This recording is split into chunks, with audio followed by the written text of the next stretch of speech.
Welcome into NFL Kickoff Live. It'll be the best 2 hours of football talk every single Friday, where we'll take you around the NFL, talk about every team, every game, and get local insight you can't get anywhere but right here on Locked On. So I'm your host, Tanitra Batiste, and alongside me is Jarvis Davis. I got Kyle Krabs with me, and we are jumping right in as the 2023 season kicked off last night. Now, about last night, our Matt Derry from Locked On Lions has all the deets with reactions from Lions versus Chiefs.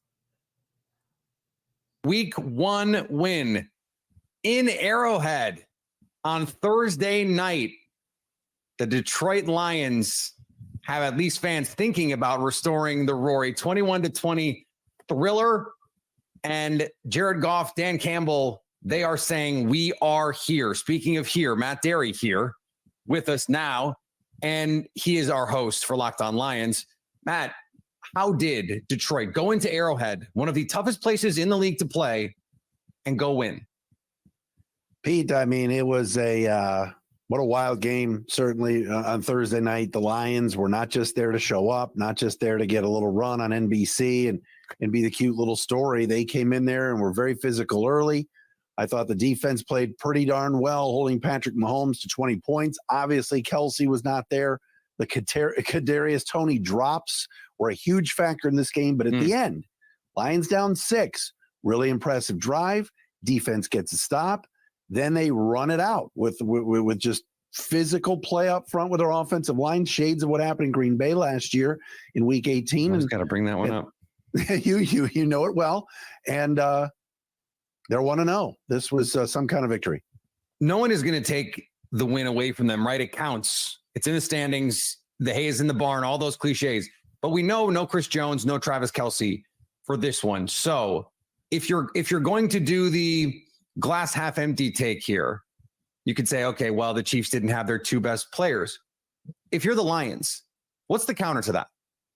You don't care. You don't care. Mahomes is 5-0 and going into tonight in Week 1 games.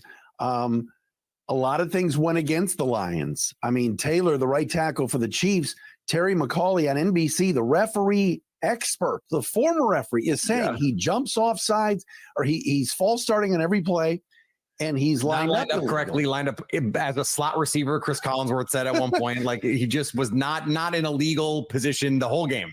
Right. So, and look, that's a tough place to play. They raised the banner, all of those things. I just think for Detroit, and you know this well, Peter, you've been around this division. I mean, they don't do this. This is not something that Lions fans are used to, Lions executives, anybody is used to. The last 2 games they played on NBC in front of everybody, and they've gone into Lambeau and Arrowhead and won. That's arguably the 2 toughest places to win. So, hey, sky's the limit for this team, and they can play a lot better. There were things they didn't do well. Play calling wasn't great. Jahmyr Gibbs, guy touches the ball every time, and it's 8-9 yards a touch. Yet there were series he was on the sidelines. They got things to correct, and yet they still won. Yeah, winning, not just going into Lambeau Field and won, beat Aaron Rodgers at Lambeau Field, and then went into Arrowhead. Didn't just go into Arrowhead and won, beat Patrick Mahomes. Pretty good stretch for this Lions team. Matt, thanks for your time. All right, Pete, thank you. Now, team, Matt mentioned what the story was for last night, but my question to you guys is this: what was the story of last night for you? Jarvis, go ahead. To be honest with you, it has to be Patrick Mahomes looking like he was out there by himself trying to make plays, right? Because that's one of the things that, it's just so amazing how fluid this dude is when he's back there, and you got Aiden Hutchinson like breathing down your neck for seemingly every play. That was one of the things that I really like. It just gave me a really good peek into how really great Patrick Mahomes is. Now, don't get me wrong, I knew he was great, but for him to be able to consistently go out there and just work his magic, I think that was just a big storyline for me. And early on, it looked like he was going to be able to pull it up. I'm glad you mentioned that, Jarvis, because the thing for me was when you found out that Kansas City wasn't going to have Travis Kelce, my mind kind of went to, okay, they've got one of the best offensive lines in football. Maybe they're going to lean on the run game a little bit more to kind of keep their offense on schedule. And Pat Mahomes ends up throwing the ball 39 times. He was asked to drop back even more than that. when it wasn't Patrick Mahomes scrambles, Kansas City rushed 17 times for like 45 yards. So that's with Isaiah Pacheco, who had all the buzz from last year with the playoff run, Clyde Edwards-Helaire. They brought back Jerick McKinnon. I had a certain expectation of what it was going to look like. And instead, it just felt like it was Pat, drop back, nobody's getting open. So now I got to go get outside the pocket and make stuff happen on every single play. So it was a really enlightening peek in what life without Travis Kelce looks like in this offense, but it was not the style of calling the game that I was expecting once we found out that Kelce wasn't going to suit up. I'm with you, Kyle.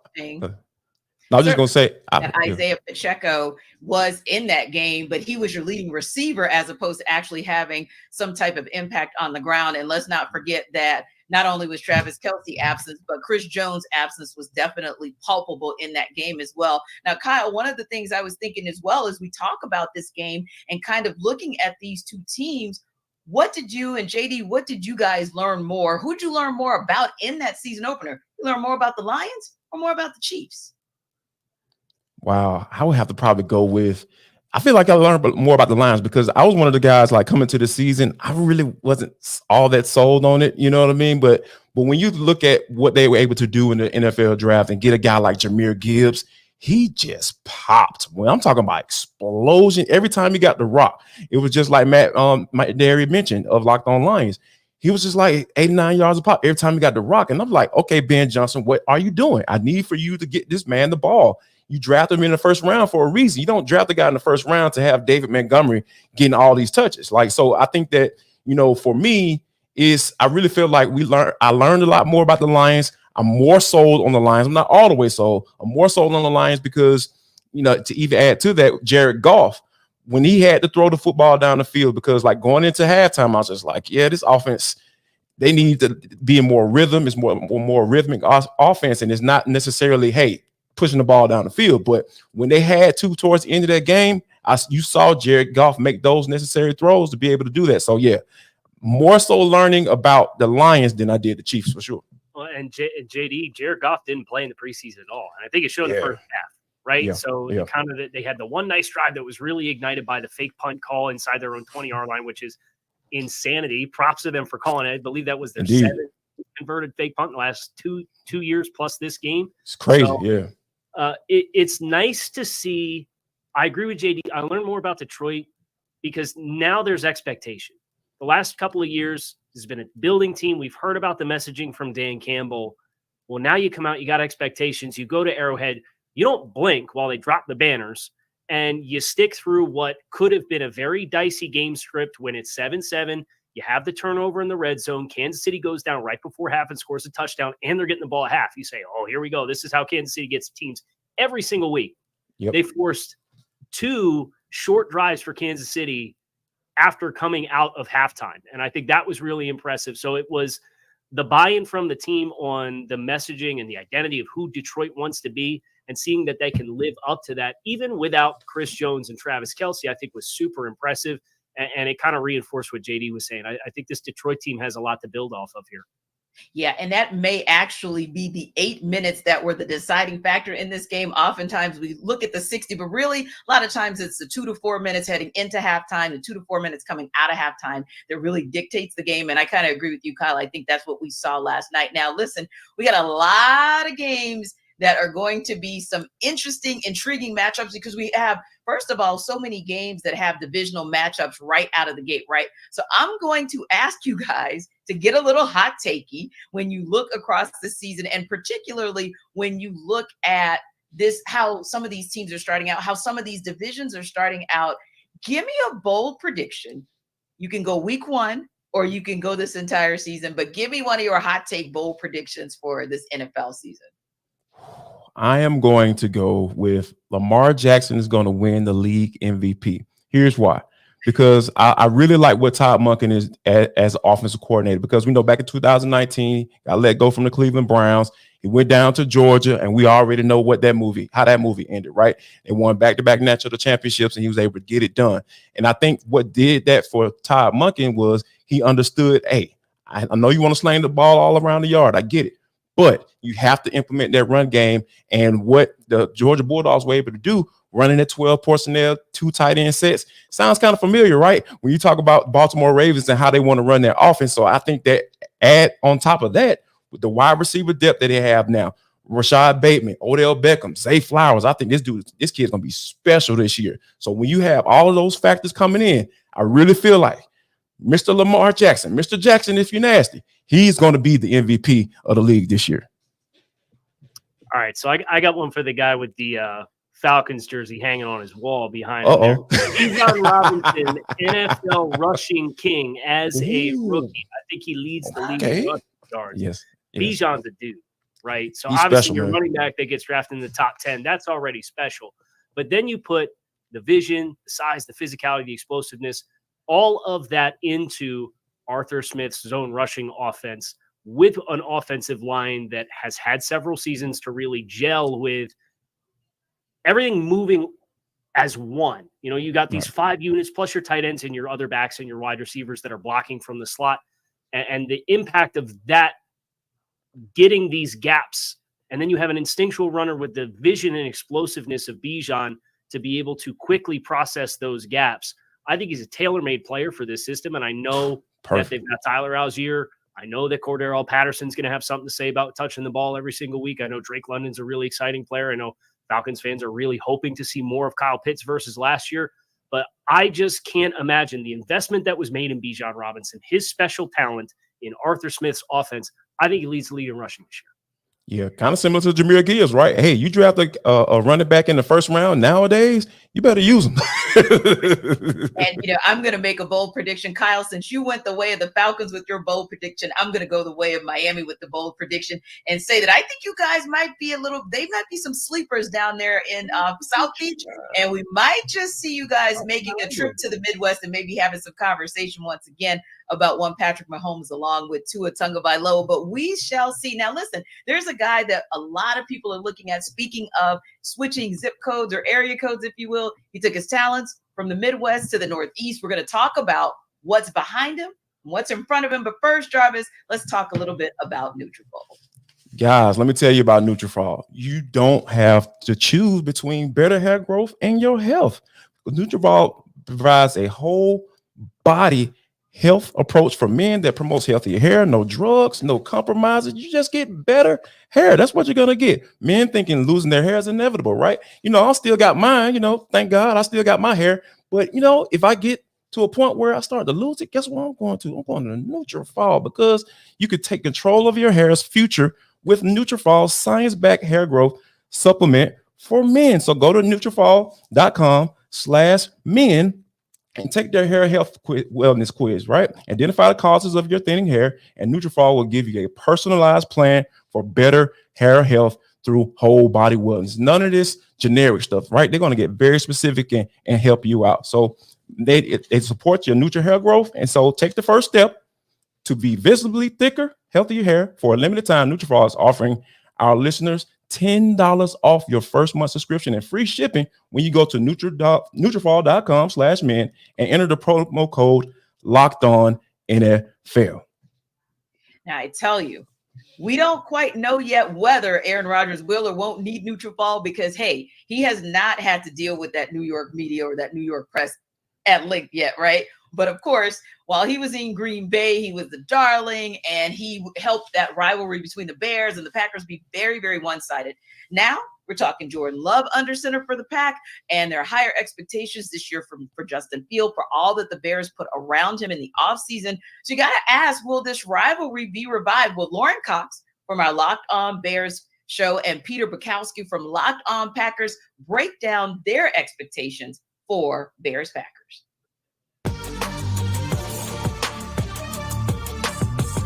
When I think about how the Bears can win this game and what worries me the most, it's two things. It's the Bears just dominate on the ground. You mentioned this. The Packers have to be able to at least credibly stop the run so that it's not 7 yards a play, or that Justin Fields is not just ripping off multiple 20-yard runs. Just limit the damage a little bit. But if they can stay on the move here with the run game, you throw in a little play action, the boot game, that can be a huge thing. To your point, if they're down 14-3, last year, the Bears just kind of kept running their offense. Like, it was kind of inexplicable at times when they'd be down and they're just like, no, we're just going to keep going. And by the way, a lot of the time it worked. They just kept running the ball. And because they were such a good run team and because Justin Fields is so explosive, they'd run their way back into some of these games. But they have to force some turnovers. You mentioned the Packers limiting the turnovers. The flip side of that is the Bears have to be able to create some. I think efficiency in this offense, the Packers, Jordan Love, the goal for him is going to be to limit mistakes. And if he can do that, he's been really good, by the way, in training camp. There was like a handful of turnover-worthy plays all of camp. He had a couple in the Seahawks game that kind of make you, or the Patriots game, and kind of make you go, okay, well, trying to make a play. You understand that. But for the most part, he has limited those mistakes. If the Bears punch the ball out on Aaron Jones, who's quietly had some fumble issues over the course of his career, you've got a rookie in Luke Musgrave, who's going to have to play a big role for this team. You've got a rookie in Tucker Kraft, who's going to have to play a big role in this team. If you don't have Christian Watson and Romeo Doubs, then it's Malik Heath, it's Dontavian Wicks, it's Jaden Reed, it's Samori Toure, guys that didn't even get drafted in 16-team fantasy leagues. Those are the kinds of guys that the Packers are going to be relying on. And those are the kinds of guys, it's not about just like winning routes and getting open and making catches. It's finishing plays. It's taking contact. It's taking hits. It's missed assignments. Oh, you run the wrong route and Jordan Love thinks you're going left. You go right and you throw it right to a Bears defender. And it's like those kinds of things can happen in these situations. I think the Bears have to create some turnovers and win on the ground game. I think the line reflects there's absolutely a path here for the Bears to win it.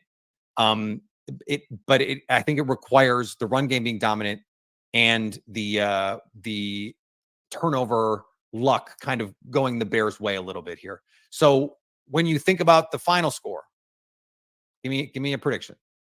Yeah, this one's tough because I think both teams do want to run the ball and be run heavy. So then how does that limit the potential scoring output? And yet last year, I think this could be one of those like 7 possessions each games.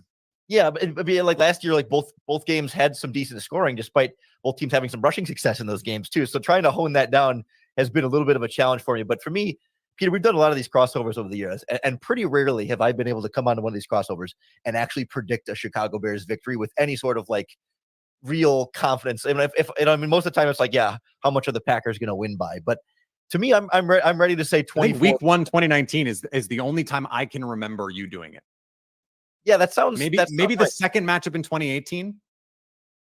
That sounds about right.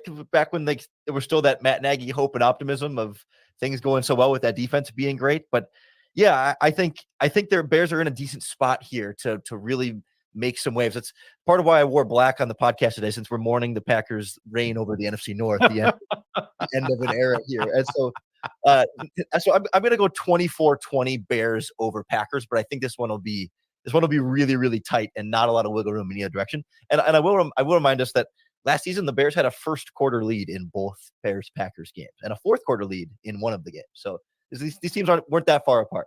No, it's true. And Warren Sharp had a great stat about how the Bears inexplicably had like the best first drive offense in football, and then their offense the rest of the game was like 33rd practically. And so that's one of those weird things. Like if the Bears get out to an early lead, all of a sudden now the pressure's on Jordan Love. Like I could very much see that, especially if you don't have either or both of Romeo Doubs and Christian Watson.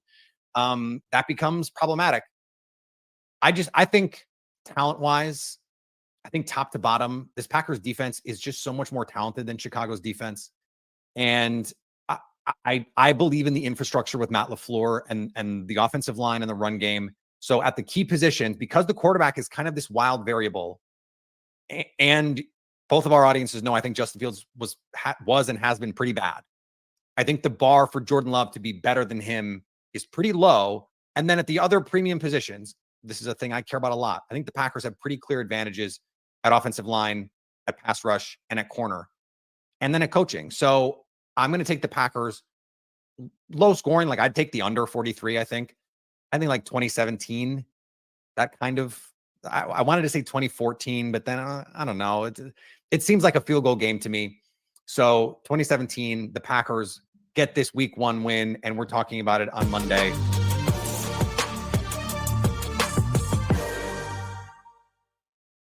All right, that might be one of those fun ones because it's intriguing because we don't quite know a whole lot about Jordan Love, don't quite know a whole lot about what Justin Fields will look like this season. Guys, thoughts?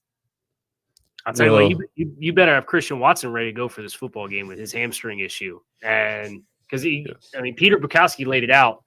Green Bay's got all first and second year wide receivers. They've got 2 rookie tight ends at the top of the depth chart. They've got a lot of youth and inexperience for a quarterback who is stepping into his first season, and Jordan Love is the unquestioned starter for Green Bay. So Christian Watson got the most run last year. I know Romeo Doubs got run last year, but Christian Watson was really kind of the guy that you were banking on being the featured player in the passing game with his height, weight, speed, ability to get down the field and separate.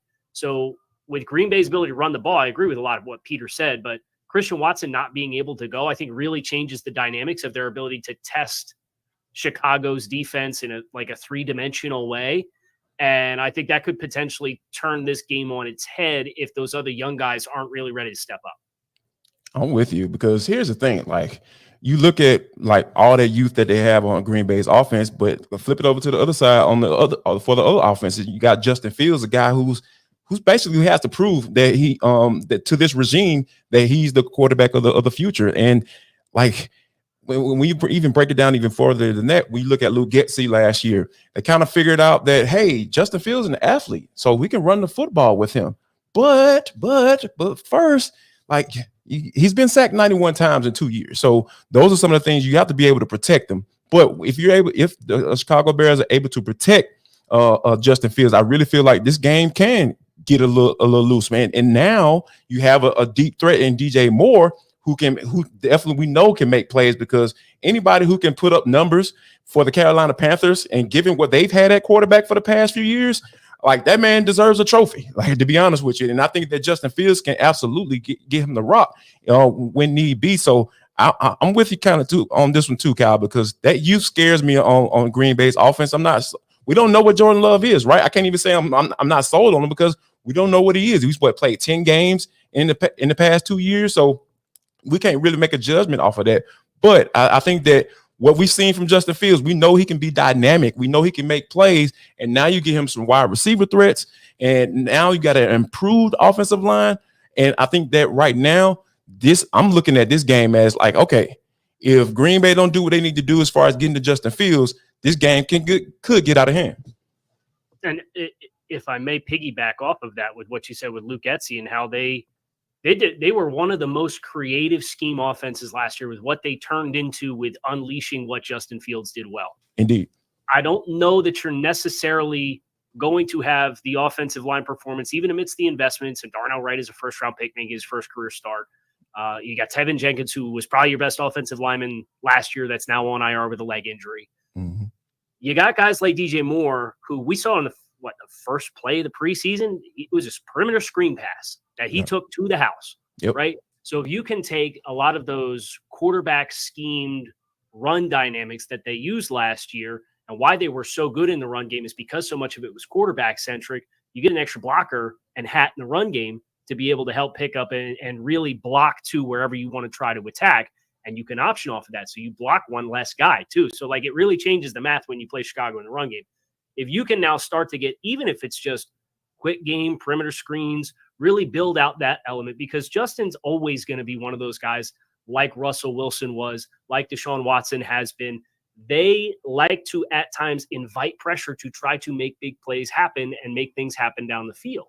Indeed. So when you're playing a team like Green Bay, who I do think has a significant advantage with what their pass rush brings to the table, being able to schematically do some things to mitigate those opportunities for them to tee off, or for Justin to try to make stuff happen outside of structure, I think could really just be a simple extra layer that really makes them even that much more challenging to defend.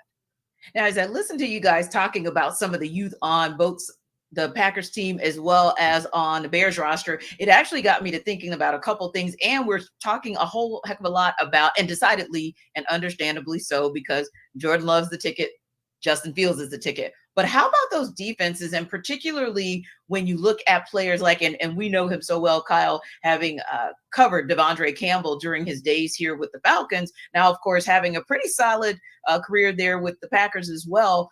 what do you see as being impactful, or who could be that impact player for either one of those teams, or both from a defensive perspective, in what could be a close game and could make that one play to make the difference? Yeah, I'm sure Green Bay would love to have Eric Stokes as yet another body in the secondary, but he's on IR. We're familiar with him too, Kyle. Go Dogs. I would point to Rashawn Gary on the edge, who missed time last year with an injury. I think his athleticism on the edge coming back. You think about the other guys that they have, whether it's Kingsley Enagbare or Preston Smith or Lucas Van Ness, who's a first-round pick, but I think is a little bit more of a stiff player. Gary's the dynamic guy.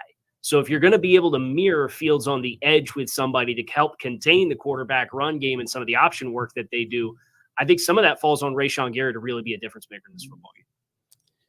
Yeah, to add to another name out there, Jair Alexander, I really feel like, when you're talking about maybe a young quarterback in Justin Fields still trying to find his way, there may be an opportunity for him to want to maybe get the ball downfield and take some chances. And Jair Alexander is another guy that can make those plays, and he can force those turnovers like Peter was talking about. So I think that, if that Green Bay secondary, like you mentioned with Eric Stokes and Jair Alexander, if those guys get the cooking and forcing Justin Fields into some bad throws just from a breaking on the ball standpoint, I really feel like it's going to be something that's very interesting. But like I said, overall, I really feel like Fields I think he's bound to make a statement.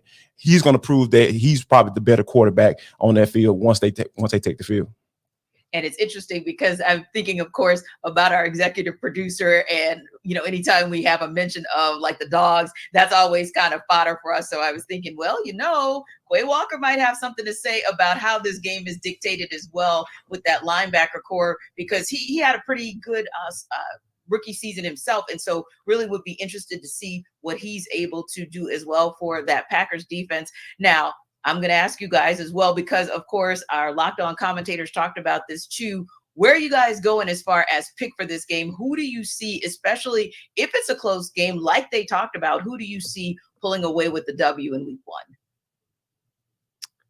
one? For me, Christian Watson's availability, and he did not practice on Thursday. I think that's a swing for me that could take this game one way or the other. If we're going to operate in the assumption that Watson does not play, I think Chicago at home can limit the big play ability against Green Bay, and then it becomes kind of a battle of your ability to run the ball. And I know Chicago's defensive front is a little undermanned. They've made some reinforcements. They brought in this linebacker and Tremaine Edmonds to help try to defend. I know that's not necessarily a strength, but I would trust Chicago at home if it came down to who has the ability to run the ball better, just because they have that math-changing component with the quarterback. Well, I know if you have fantasy focus, if you are focused on fantasy rather, then you're going to be paying a lot of attention if you indeed were one who drafted one Christian Watson. So we'll be paying close attention to that. But each week we'll also be paying close attention and bringing you the latest and best fantasy advice from our Locked On Fantasy Football experts. And this week, Michelle Majuk has a look at the sleepers for week one.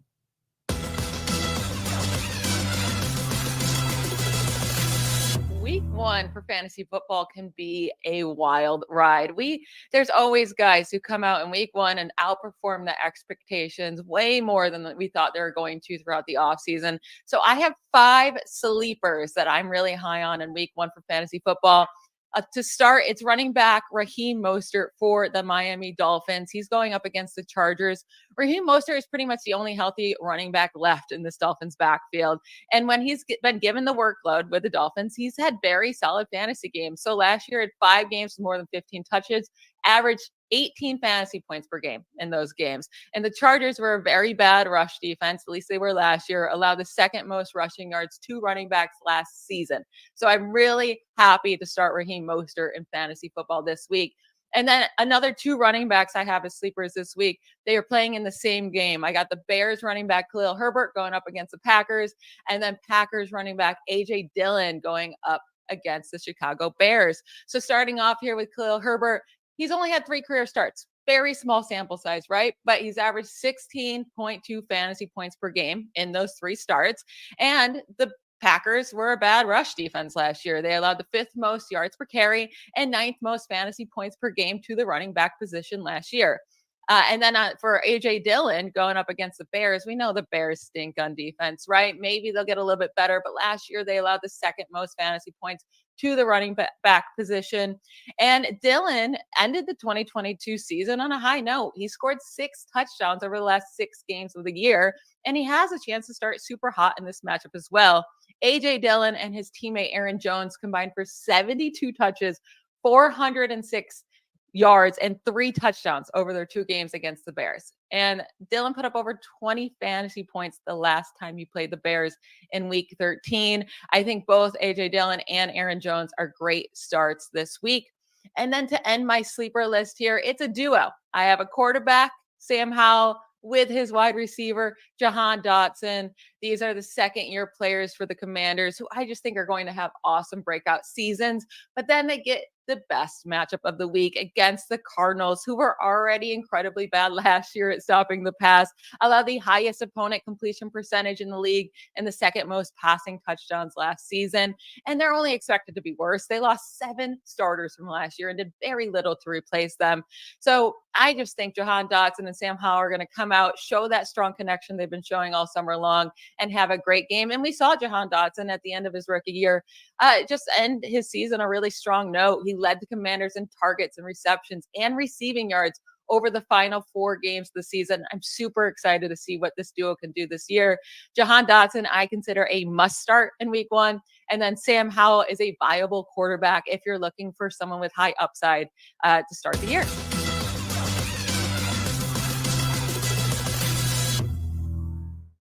That's our Michelle Majuk from All Fantasy Focus, bringing you all the deets for fantasy football. Now, it's really petty in the Mile High City, so they say. We'll talk about that in a minute. But first, Jarvis, let's tell our Locked On fam about PrizePicks. People, PrizePicks is the most fun I've had, winning up to 25 times my money this football season. You just select 2 or more players, pick more or less on the projected stats, and place your entry. You know who I'm betting over on for the rest of the season? Bijan Robinson. Why don't you go win some money as well? How about that for some advice? All right, so I'm going to be testing my skills on PrizePicks this football season because it is the most exciting way to play daily fantasy sports. If you have the skills, you can turn $10 into $250 with just a few taps. This app is super safe. You don't got to worry about anybody getting all your information or anything. Because guess what? You can use a PrizePicks now offers Apple Pay. I know all you young folks out there using Apple Pay, and you can get quick and easy deposit into your account this football season. So what I want you to do is make sure you head to PrizePicks because they offer weekly promotions that can lead to big payouts like Taco Tuesday. It's going up, baby, each Tuesday. PrizePicks discounts select player projections up to 25% to provide even more value. That's how you can turn 10 into 250. Hey, man, do the math. It makes too much sense, right? So you're trying to figure out, okay, all right, Jarvis, I'm sold. I want to go to PrizePicks. Here's what you need to do. Go to prizepicks.com/LockedOnNFL and use code LockedOnNFL for a first deposit match up to almost gave you too much. Up to $100. And that's prizepicks.com/LockedOnNFL. PrizePicks, daily fantasy sports made easy. Easy enough. It sounds like it's easy as pie. And, it'll be interesting to see whether it's an easy relationship we're looking at over at Mile High or whether or not it's as tense as people say it is. Well, you know who's going to tell us about it? Our guy, Cody Rourke, joining us now for Locked On Broncos. The host, Cody Rourke, we are going to talk to him about it. I am so excited to just talk to him about what's going on in this program. Let's welcome him in.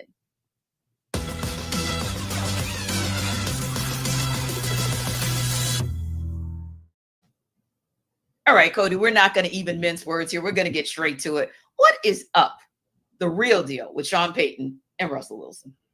Really nothing bad at all. I think the quote that's going around this week, it's being microanalyzed, in every way that you can think about it. But I could tell you this, being here since OTAs, watching these two guys work together inside the building, they've got a great relationship. And look, I think this is one thing as well, because we've even talked with Sean Payton.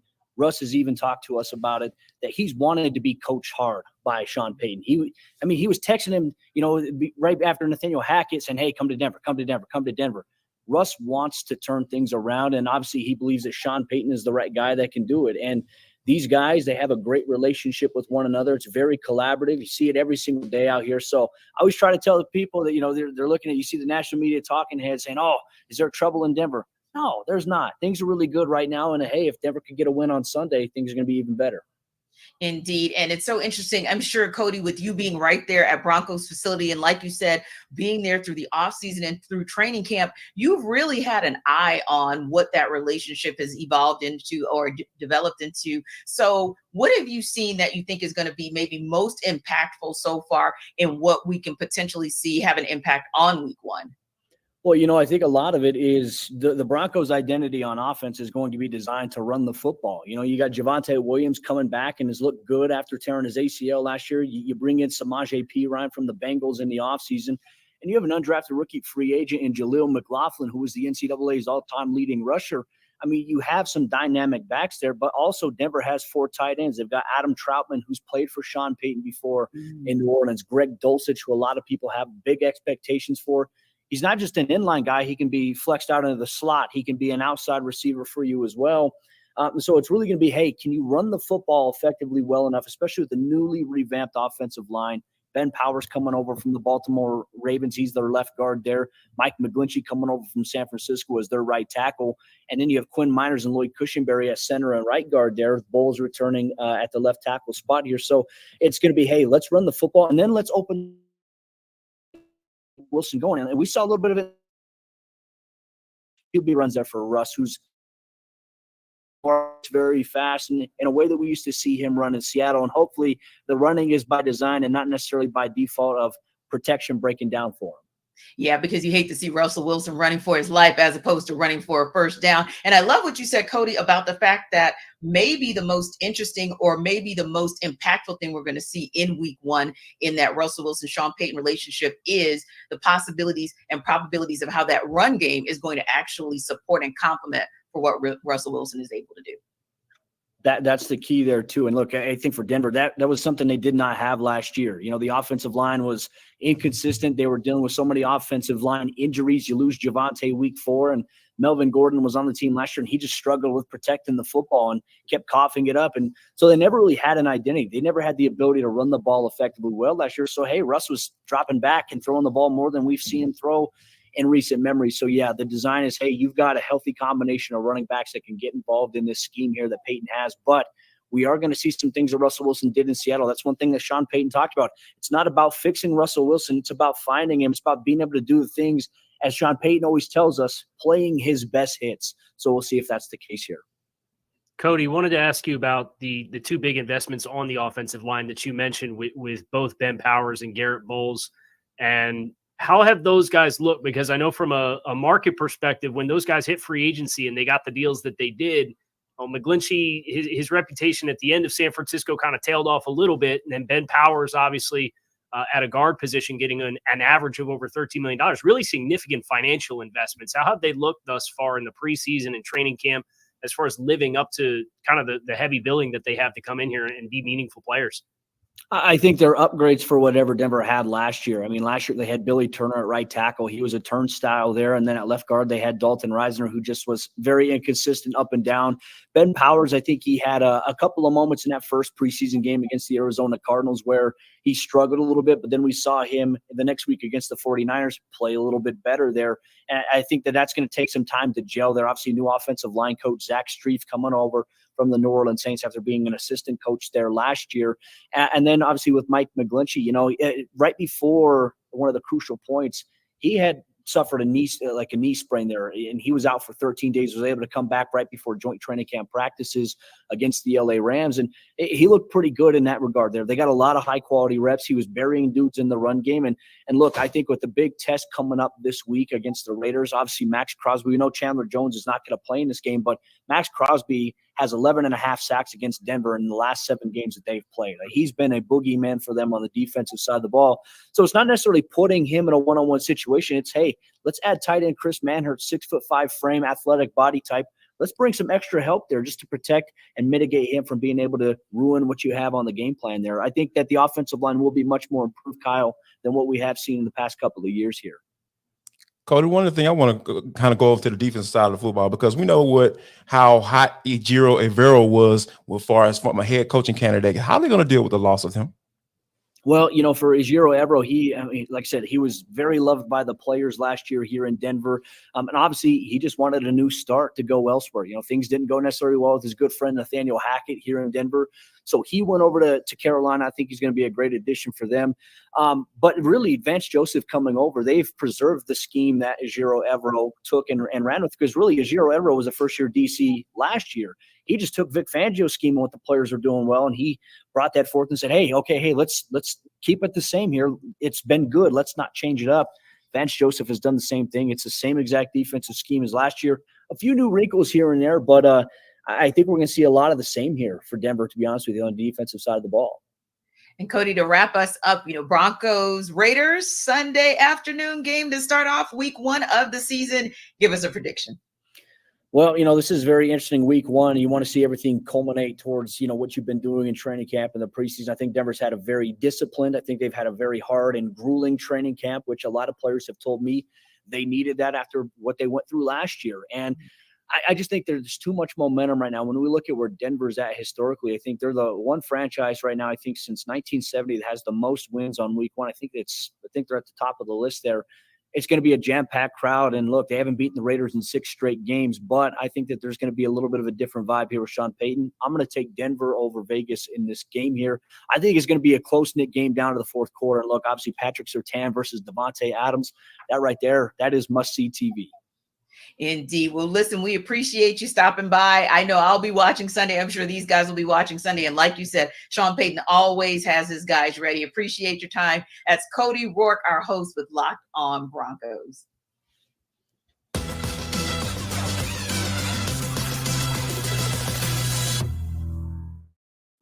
All right, guys. Time for a little sell me why. Got to make the case for some of these matchups come Sunday. Now, the Seattle Seahawks, they're currently 5.5-point favorites on FanDuel over division rival, the Los Angeles Rams. Here's Corbin Smith from Locked On Seahawks. He's going to tell us why Seattle will cover the spread. This is Corbin Smith for the Locked On Seahawks podcast. The Seahawks are 5.5-point favorites heading into their season opener, coming off a surprising playoff season against a team that's expected to be rebuilding in Los Angeles. The Seahawks have all the goods on offense to be able to cover this 5.5-point spread. Geno Smith's got a ton of weapons around him, including newcomer Jackson Smith-Njigba being added to DK Metcalf, as well as Tyler Lockett. That trio by themselves would make defensive coordinators quiver in fear, but you've got a good tight end group. You've got a pair of running backs, and Ken Walker III and Zach Charbonnet behind an improved offensive line as well. That offense by itself should give the Seahawks a chance to be a legitimate contender in the NFC and have a real good chance to get a big win against the Rams in their opener. Interesting stuff. What do you guys think about that? Give me a reaction. JD?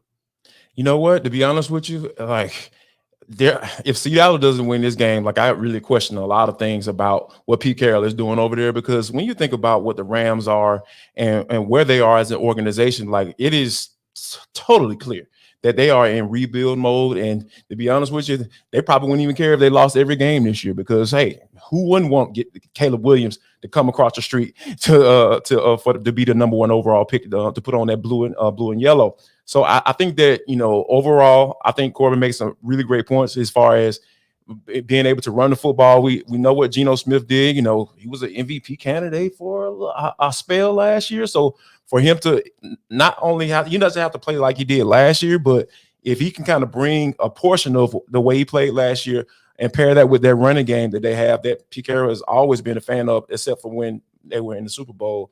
And what happened against the New England Patriots and all that stuff. But ideally they want to run the football and make sure and play off of that. And I think that Geno Smith will be more than capable to do that against the Los Angeles Rams. It sounds like they're expecting Jackson Smith-Njigba to play too, which is a really nice boost after the wrist surgery that he had.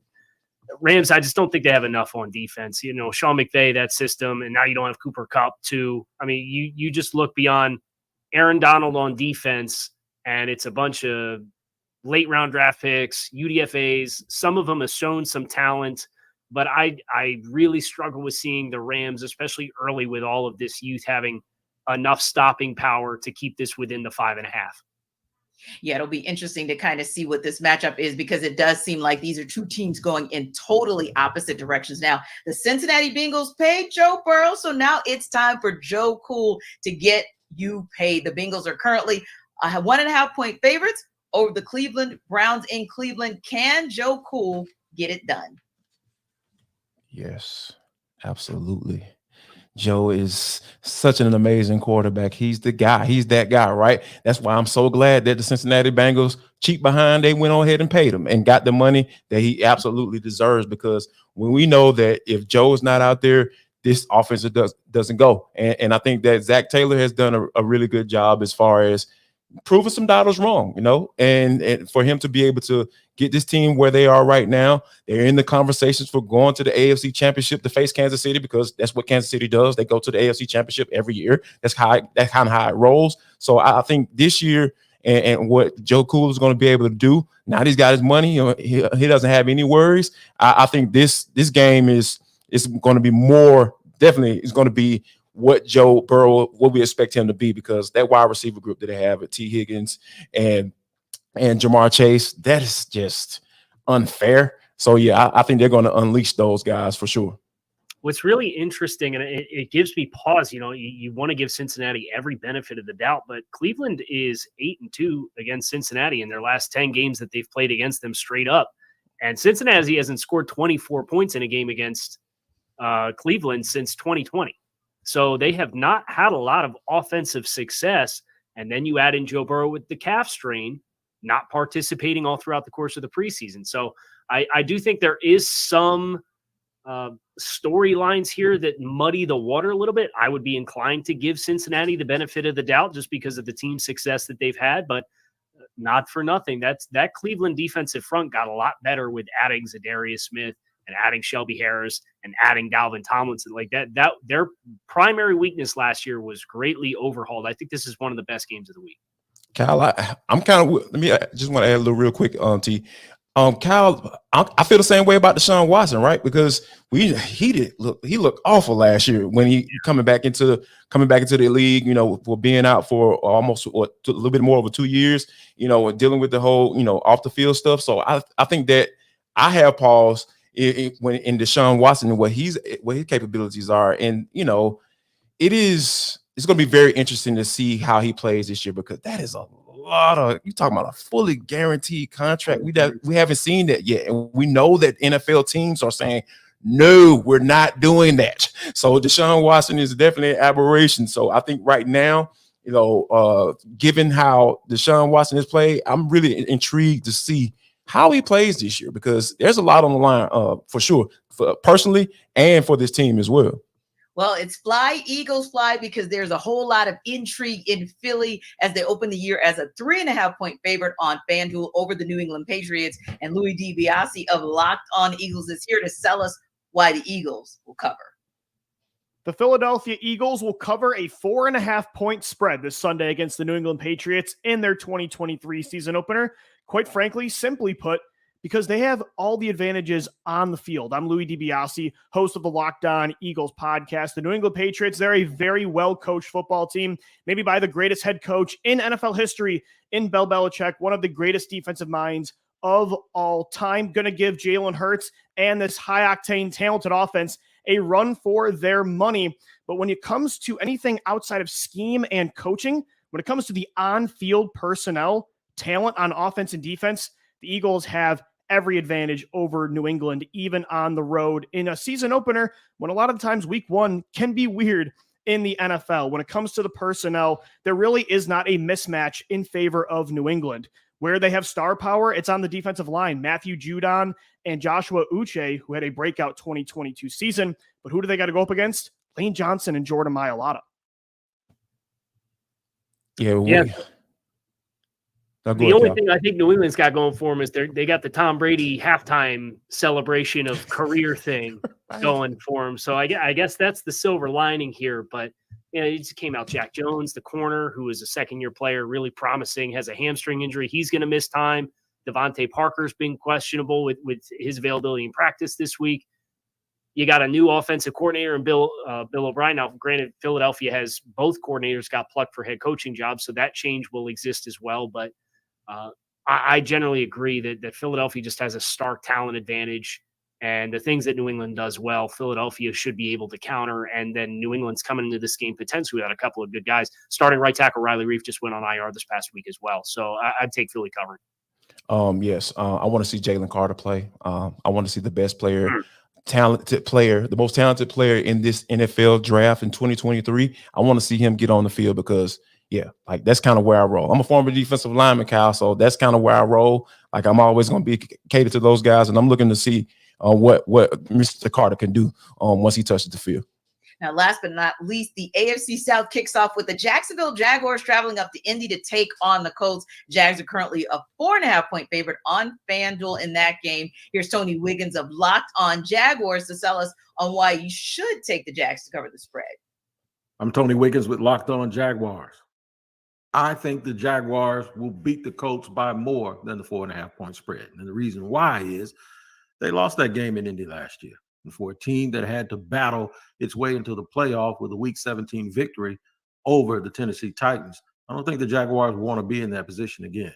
They lost 2 games last year. They very much should have won with the team that finished dead last and picked first, and then also to the Indianapolis Colts who picked fourth.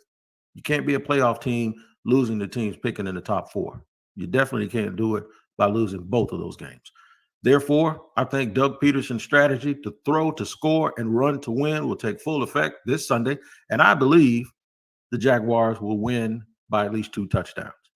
They have to make a statement and send notice to the rest of the league, especially those teams in the AFC South, that they are the real deal. I'm the real deal, too, and you can catch me every day on Locked On Jaguars, where it's your team every day. Big talk there, guys. Yeah, big talk. Yeah. Oh, man. It didn't even remember. Yeah, that's going to be interesting because I really feel like Trevor Lawrence is an interesting piece this year, right? Because we understood, the whole issue with Urban Meyer and that situation and no real coaching for real going on, and then we bring a former Super Bowl head coach and Doug Peterson in. And he brought him in last. We started to see the growth with Trevor Lawrence, and now it's time for Trevor Lawrence to take that next step to be mentioned in as a legitimate, top 5 or top 10 quarterback in the NFL. So I think that I think they're going to take the necessary steps this year because they have the weapons. He has the weapons, and watch out for Calvin Ridley, y'all. I'm telling y'all, this man is on a mission. Calvin Ridley is going to do some special things in Jacksonville this year because that kid got something to prove, and I really feel like Doug Peterson is going to make sure that rock is going into his hands on a consistent basis. I'm glad you mentioned Calvin Ridley because this game boils down to, yes, Cam Robinson suspended for the first 6 games of the season, and Indy's got good trench players on the interior with DeForest Buckner and Grover Stewart, but the corners for Indy, Juju Brents, rookie, Dallas Flowers, Jalen Jones, rookie, Darrell Baker. There's not a lot of talent. Isaiah Rodgers was their most gifted corner, and he was suspended for the year for a violation of the gambling policy and was cut. Philadelphia added him to their roster just the other week. So I don't think they've got the bodies in the secondary to hang if Jacksonville chooses to sling the ball around with Trevor Lawrence and Doug Peterson. Now, listen, guys, the race isn't always about the top team. Sometimes it's about the runner-up, who you low-key may need to pay attention to. So we'll talk about those bridesmaids in a minute. But first, let's talk Nutrafol.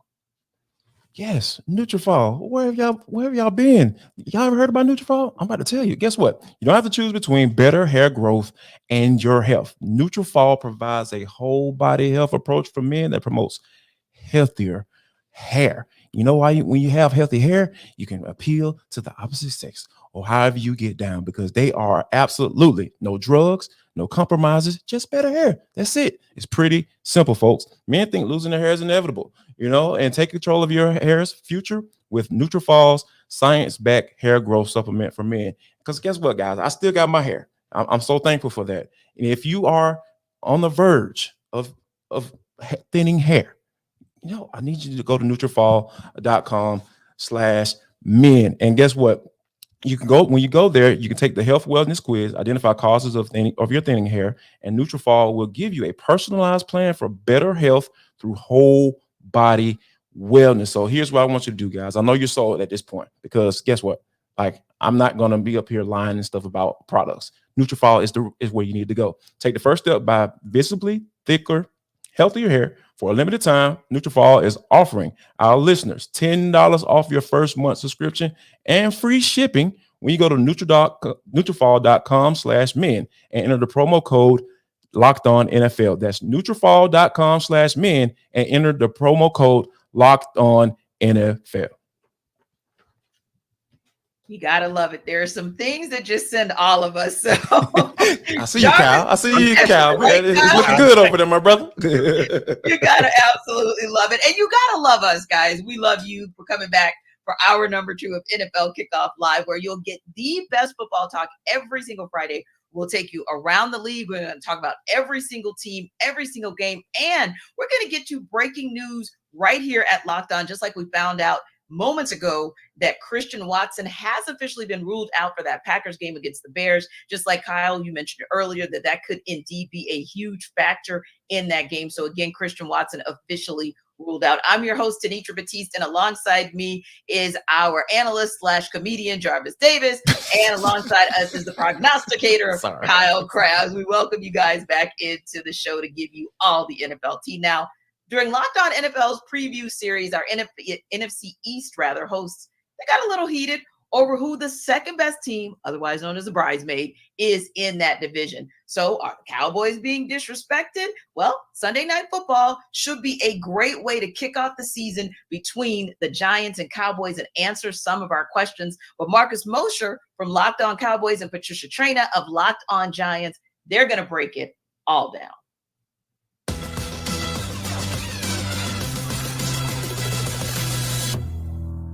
Cowboys-Giants NFC East divisional game. Dallas playing on the road on Sunday Night Football. I just have a hard time believing that this game doesn't come down to the last possession or two.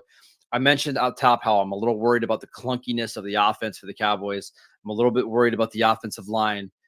I think we're going to have one of those, 17-17 type of games going into the last 6 minutes of the game. And it really comes down to this for me. I think Michael Parsons is ready to have one of those years, like a defensive player of the year type of season. And he's ready. I've never seen a player look more dominant in training camp and on a prime time stage. We know he always shows out. He was absolutely phenomenal in the week 1 game last year against Tampa Bay. I think against this offensive line, I think he's ready to put on a show.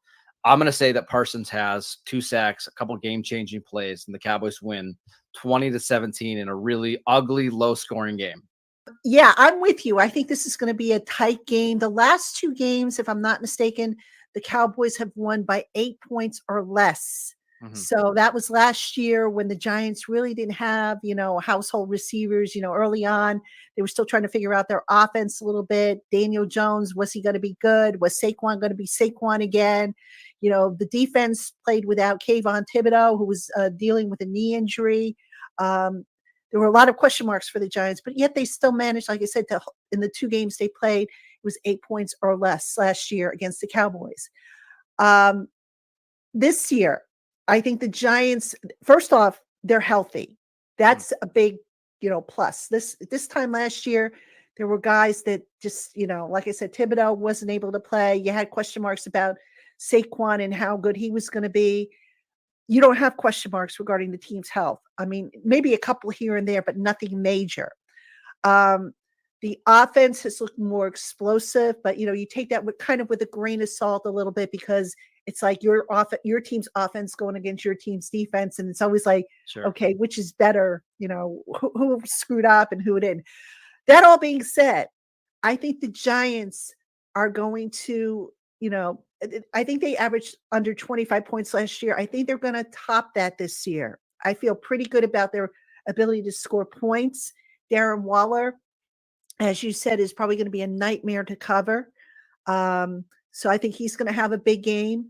On defense, good luck picking who you're going to block, or double team up front from that Giants defensive 7? Is it going to be Thibodeau? Is it going to be Azeez Ojulari? Is it going to be Leonard Williams? Is it going to be Dexter Lawrence? Or is it going to be Isaiah Simmons? Who's it going to be? So pick your poison there. I think the Giants are going to beat the Cowboys. And you know what? I'm going to go with a 7-point Giants victory. I'm going to say 27-20.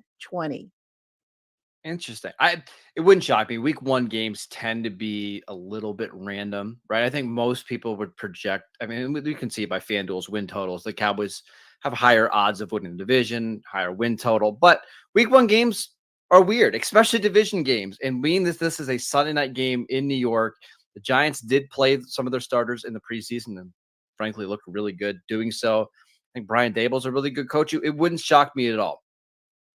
Yeah, and as we've been talking about on the show, we've been talking about some of the new wrinkles that the two teams haven't seen. Mike McCarthy obviously calling the plays. Mike McCarthy has called plays before when he was with the Packers, but now it's a different personnel group, talents and strengths and weaknesses and stuff like that.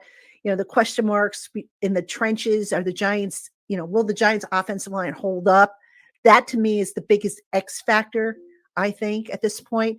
So, a lot of things that we're going to learn about both teams. Obviously, this is a big game, not just because it's the Week 1, but it's a division game. So it actually counts as 1.5 games for the winner because they take the head-to-head tie-breaker. And the two teams don't see each other, I don't think, until after the midpoint of the season, if I'm not mistaken. Yeah, it's a big game. It's why I typically don't love playing division games early in the season. As you're still trying to work out some of the, the messes and all that kind of stuff and going through all the injuries, and we'll see. I'm excited. Cowboys-Giants Sunday Night Football doesn't get any better than that.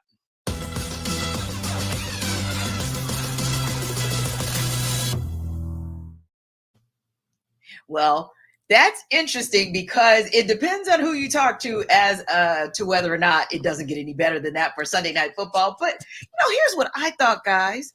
Our Locked On boss might take issue with what Marcus had to say about Dallas getting it done. Do you guys feel like there was a little disrespect for the Giants? Whoa, that's silent. Go ahead, Cal. Save us, Cal.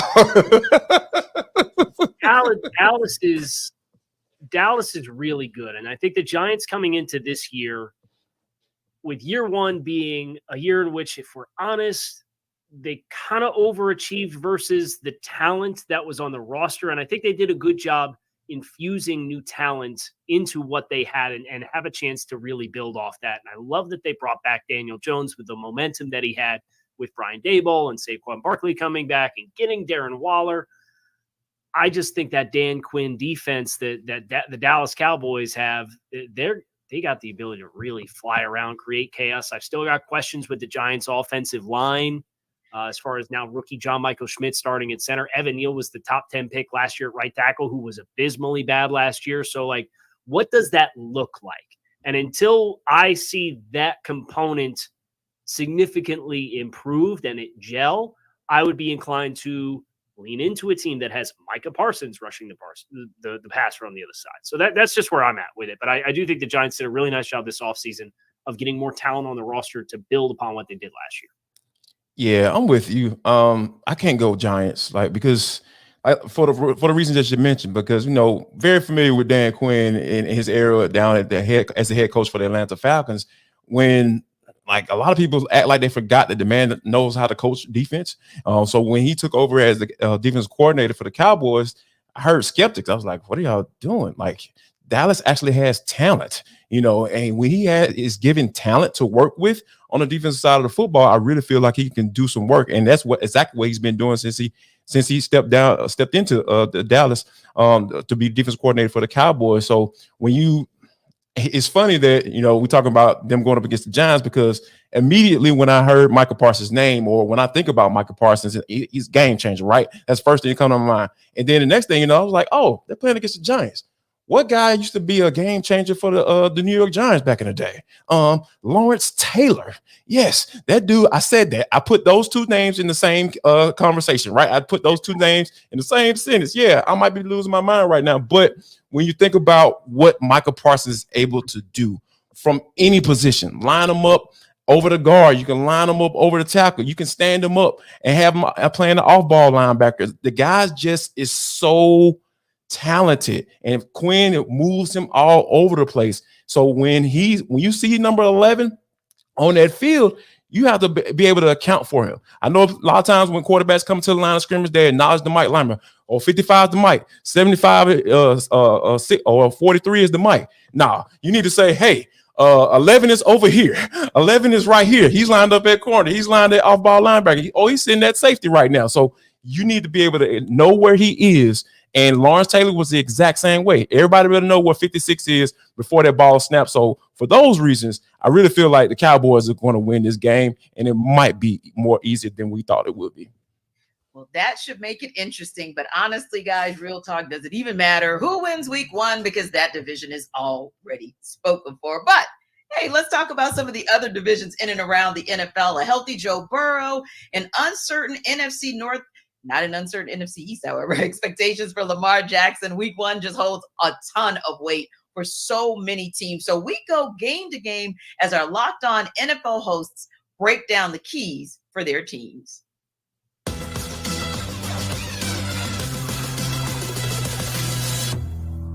Will Joe Burrow and the Bengals beat the Browns for just the second time in Burrow's career and win in Cleveland for the first time since 2017?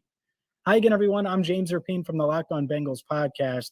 And yes, Joe Burrow set to play despite missing the entire preseason with a calf strain.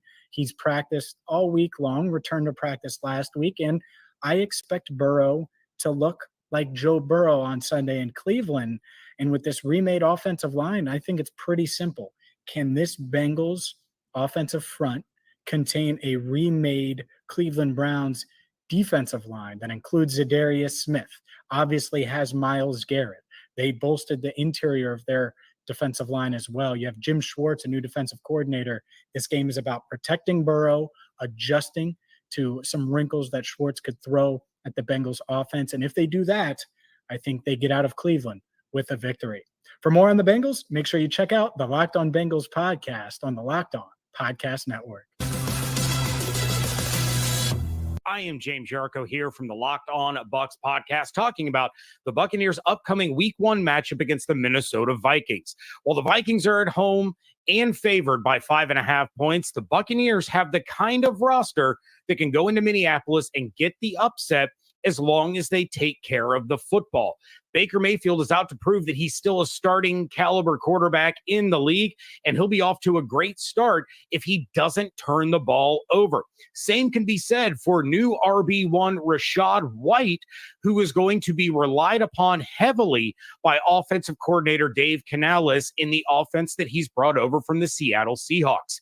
Against the likes of Justin Jefferson, Jordan Addison, TJ Hawkinson, and Alexander Madison, the Buccaneers cannot afford to give those players any free opportunities to put up points by being careless with the football. Win the turnover battle, win the game.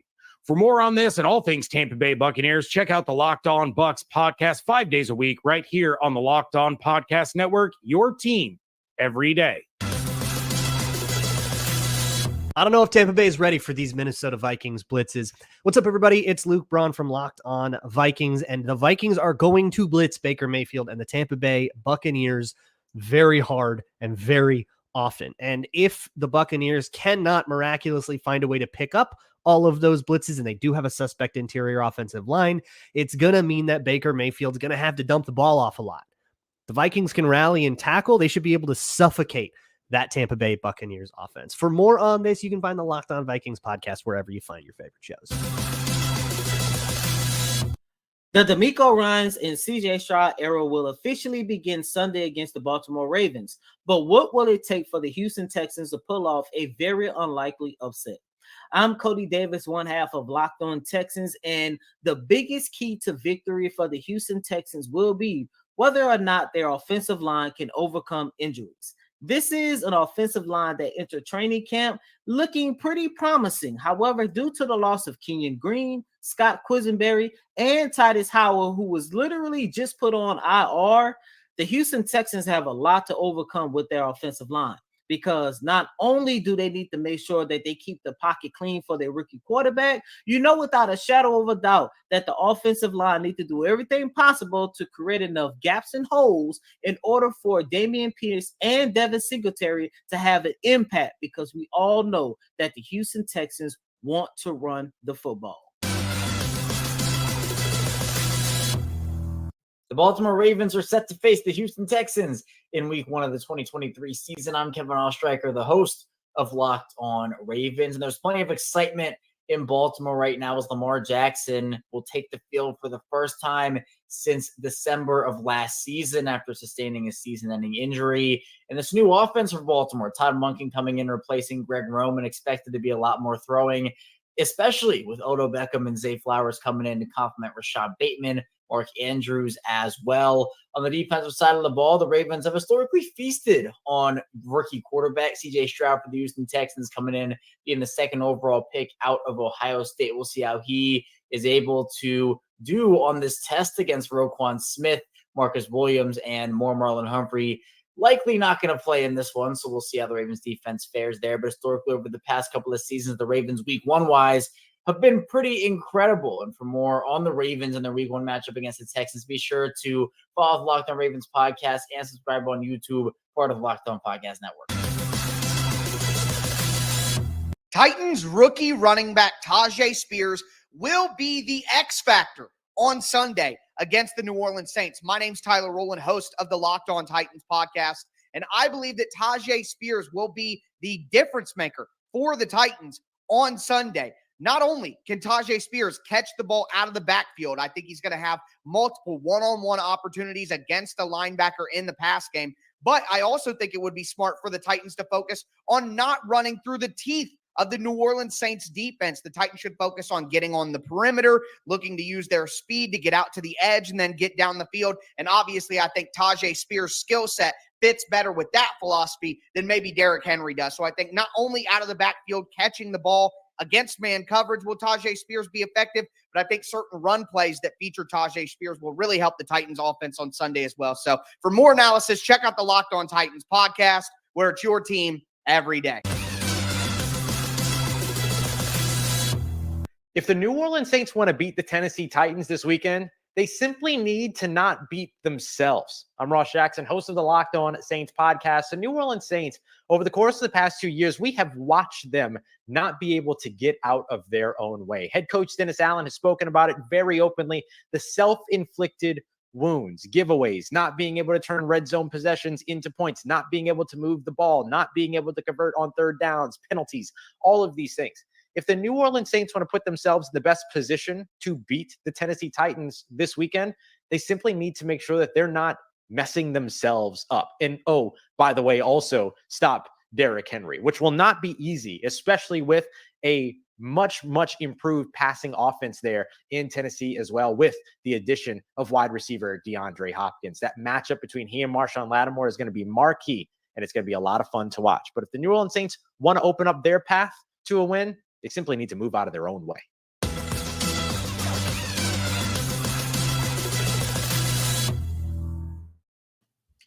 Well, you heard it right here first. It'll be interesting to talk about in 3, 2, 1. We'll definitely talk more about that and the top 3. But first, let's talk PrizePicks.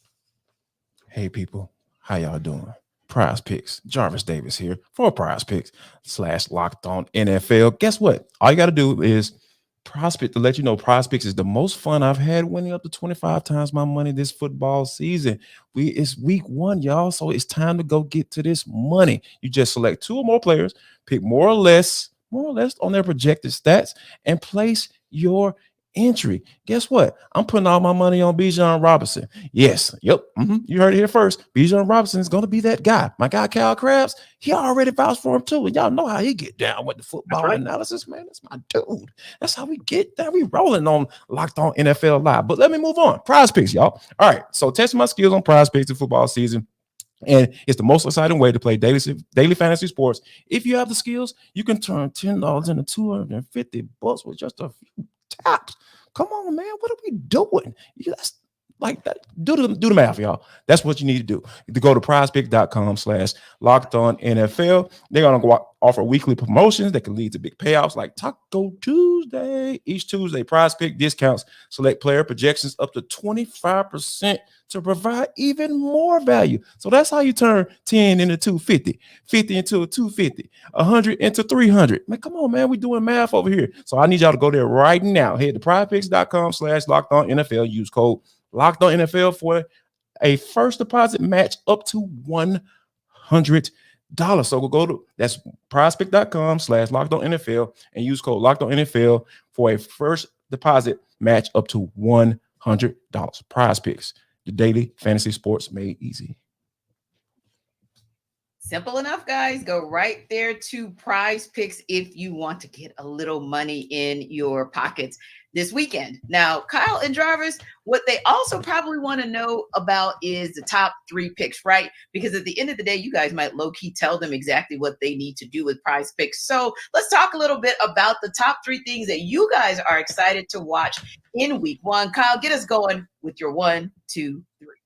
Yeah, I think the first thing I'm most excited for is kind of this Brock Purdy San Francisco saga to take the next chapter where they've traded Trey Lance to be the backup in Dallas, and Sam Darnold is now there as the backup quarterback, and they've been very emphatic with the support of Brock Purdy throughout the course of the offseason.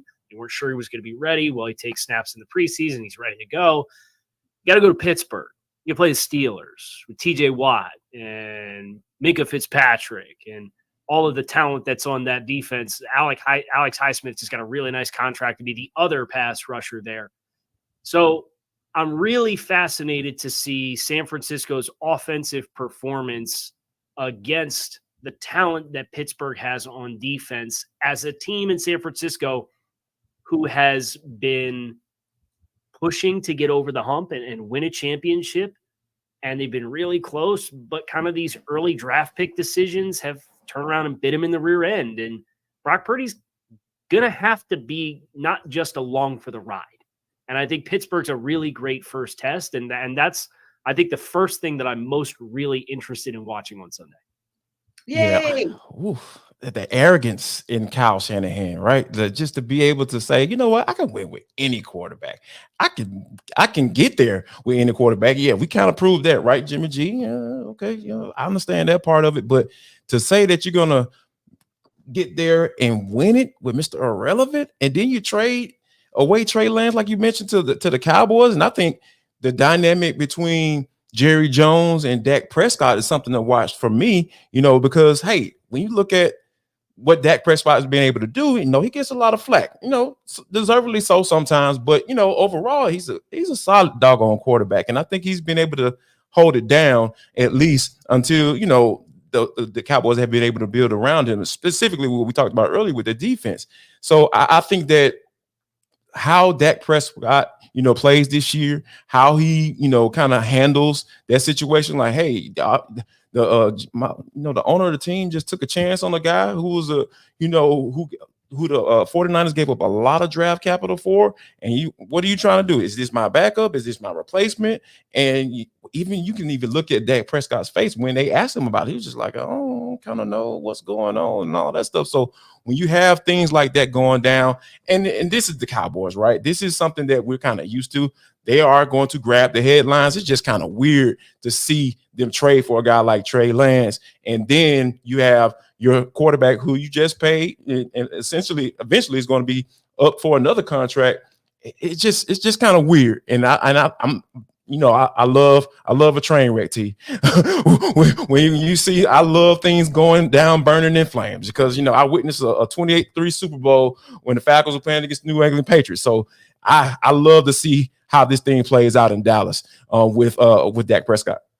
JD's a masochist, bringing up 28-3 all by himself. Yeah, man, come on, man. Like, self-inflicted, man. Come on, man. That's how I roll. Like, I'm going to get out the way before anybody bring it up. But I'm absolutely glad, Kyle, that I didn't have to prompt you either to give the Steelers a little bit of credit because lest we forget, there's a defensive player of the year who's on the other side of that ball. There's an O-line that continues to improve year over year. And there's a two-headed monster, Najee Harris being, of course, the main of the two-headed monster, and also Kenny Pickett. Not that we take a whole heck of a lot, and Jarvis, don't mean to trigger you with the 23-0 preseason loss from the Falcons by the Steelers, but ultimately speaking, what you saw was that continued evolution of Kenny Pickett under center.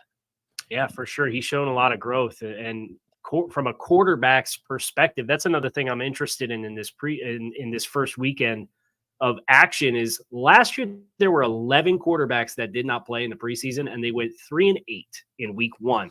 And 2 of the 3 wins came against other quarterbacks who also did not play in the preseason. So this is kind of, as the preseason schedule has whittled down, there's been some teams that have embraced not playing, and it's come with mixed results. And even when the wins have been there, the average quarterback rating of the 11 quarterbacks last year to not play in the first week of the preseason was 86.1. Their average yards per attempt was 6.9 yards per attempt. So not great numbers. Jared Goff got the first win for quarterbacks who didn't play in the preseason last night, but his passer rating was only a few points higher than that 86-point average, and his yards per attempt was only 0.3 higher than that 6.9 number too. So I want to know of guys like Lamar, who didn't play in the preseason, guys like Matthew Stafford, guys like Dak Prescott, guys like Jalen Hurts, Joe Burrow. They didn't play in the preseason. I'm really fascinated to see, is this a trend? Was last year an outlier? What is the starting performance? And of those 11 teams last year too, I believe they averaged about 19 points per game. Jared Goff and the Lions got a win. They scored 21. So it's not like they lit the scoreboard up either. So that's another thing that I'm really interested in watching for this season, or this week 1. And that's one thing I know that Jarvis for sure is going to be watching, as well as he'll be down at Mercedes-Benz Stadium on Sunday with a quarterback that really didn't play a whole heck of a lot in the preseason. 17 plays? Exactly. And he's one for the Falcons. He got, 4 games in last year, but he's starting this season with not a lot of work under center in the preseason. So yeah, it'll be interesting to kind of see, like you said, Kyle, if there's a trend that we can tell, especially with, first of all, 3 preseason games instead of 4. And then you're also whittling down the time that some of your QBs get under center to be able to be prepared for week 1. Now, speaking of week 1, the New Orleans Saints stayed in the headlines in the offseason with the signing of Derek Carr, but the Carolina Panthers and Atlanta Falcons will still be trying to prove a lot in their week 1 opener to potentially stake their claim to the NFC South, as we just talked about. One of those QBs, of course, being under center will be Desmond Ridder, of course, the other being Bryce Young. Now, Julian Council from Locked On Panthers and Aaron Freeman from Locked On Falcons break down their key predictions for this critical divisional matchup.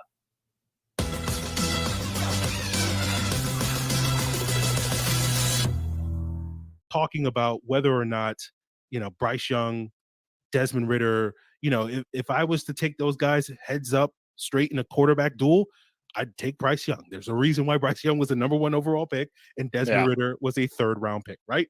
But that's not how football's played. It's not a duel between those guys. Bryce Young has to deal with the Falcons defense, just like Desmond Ridder has to deal with the Panthers defense. And that, to me, is kind of where I think the Falcons can make this, a game that they can win. Make it less about Bryce Young and make it about all the quote unquote question marks surrounding Bryce Young, right? Make it about the physicality, make it about stuffing the run, make them get into those 3rd and long situations where maybe some of those holes in the Panthers offensive line get displayed like we saw in the preseason. So to me, the key to victory for the Falcons, if they can control the line of scrimmage on both sides of the ball, run the football, make it about, just pounding it down the Panthers' throat, and then stop the Panthers run as well as get after the quarterback. That's going to be their key to victory. I thought one of the things that stood out to me watching this matchup last year was, as you mentioned, Carolina probably should have swept the Falcons last year. But I think in that first game that Carolina inexplicably lost, I think they basically out-falconed the Falcons, right? The 2 physical football teams, right? And it was just like, the Panthers looked at that and said, like, we can do this better than they can. And so in that second matchup, you saw them kind of assert their will with Dante Foreman, all those guys just sort of pounding it down the Falcons' throat. And so I think the Falcons need to sort of get that Falconness back, if you understand what I'm saying, and just go out there and make this a physical football game. And if they do that, I think they'll come away with something like a 23-20 victory. Hopefully we'll get some Younghoe Koo late game heroics. I put a little bit more confidence in Younghoe Koo making a game-winning kick than I do Eddie Pinheiro in the circumstances, in part due to some of the things we saw. Whoa. Let me just stop you right there, Aaron. How dare you slander the good name of Eddie Pinheiro. After that Falcons game, he didn't miss a kick the rest of the year. And last time the Panthers played, there were zeros on the clock after Eddie Pinheiro had a walk-off win in New Orleans. So he's fixed. Now he has been injured, but he's fine. So I want to hear any of that. So yeah, But Younghoe Koo, he has been proved. He certainly has. Because I know he had his moments, but he's now a pretty reliable kicker for the Falcons. You do bring up a lot of good points there. Key to victory for the Falcons. Like, it's really running the football on the line of scrimmage. And I know it's boring, and I feel like every one of these, all 17 I'm going to say the exact same thing. You got to stop the run, get after the passer, you got to protect your guy. It all starts at the line of scrimmage. It's really that simple.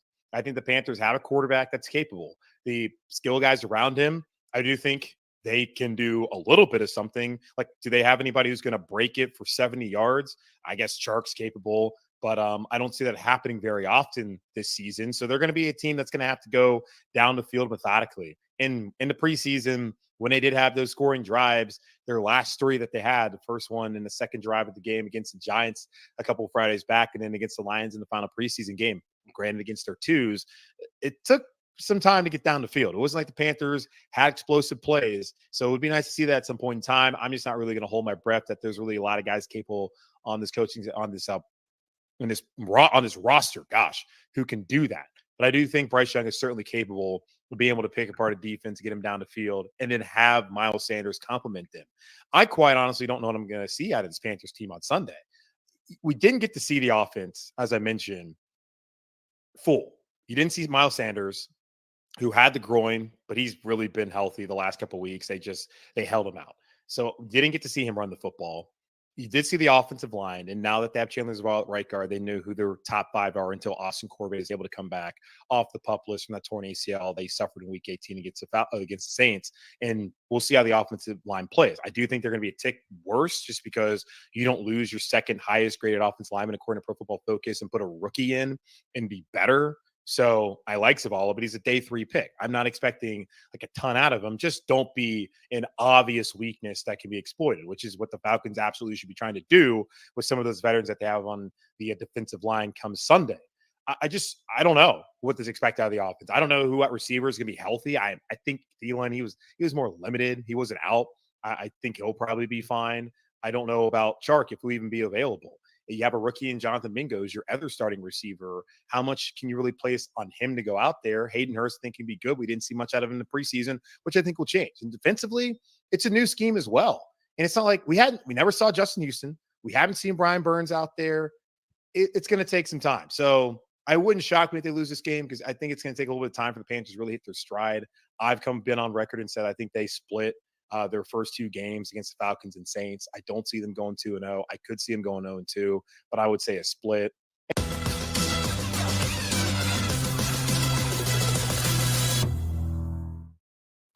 Now, JD, I know that you cannot wait to see how it all goes down Sunday at the Benz, but for now, let's just talk Nutrafol. You know what? Jarvis Davis here for Nutrafol. You don't have to choose between better hair growth and your health. Nutrafol is a whole body health approach for men that promotes healthier hair. No drugs, no compromises, and just better hair. That's it. It's really simple, people. All you got to do is just understand where I'm coming from. I'm talking about simple stuff here. We're just trying to get your hair right. So men think losing their hair is inevitable. Nope, absolutely not. Take control of your hair's future with Nutrafol's science-backed hair growth supplement for men. So me, I haven't started losing my hair yet, but guess what? Guess who I'm going to? If I do, I'm going to Nutrafol, Nutrafol.com/men. So when you go there, all you got to do is just take the health awareness quiz, identify causes of your thinning hair, and Nutrafol will give you a personalized plan for better hair health through whole body wellness. Nutrafol also supports healthy hair growth from within by targeting root causes of thinning such as stress, hormone, environment, nutrition, lifestyle, and metabolism. Just whole body health. So if your wife getting on your nerves, this might be the reason why your hair is thinning. So yeah, go to Nutrafol.com/men and enter the promo code Locked On NFL. That's Nutrafol.com/men and enter the promo code Locked On NFL. I just want to know why it has to be her fault that you're losing your hair. But moving right along, really interesting matchups in week My one. wife has left the building, so yeah, I can say that now. I'm safe. I'm in a safe space. Kyle, if he's calling you, telling you he's not in a safe space, just remember, I warned. We'll have a safe word. Anyway, let's go game to game around the league with our Locked On NFL hosts.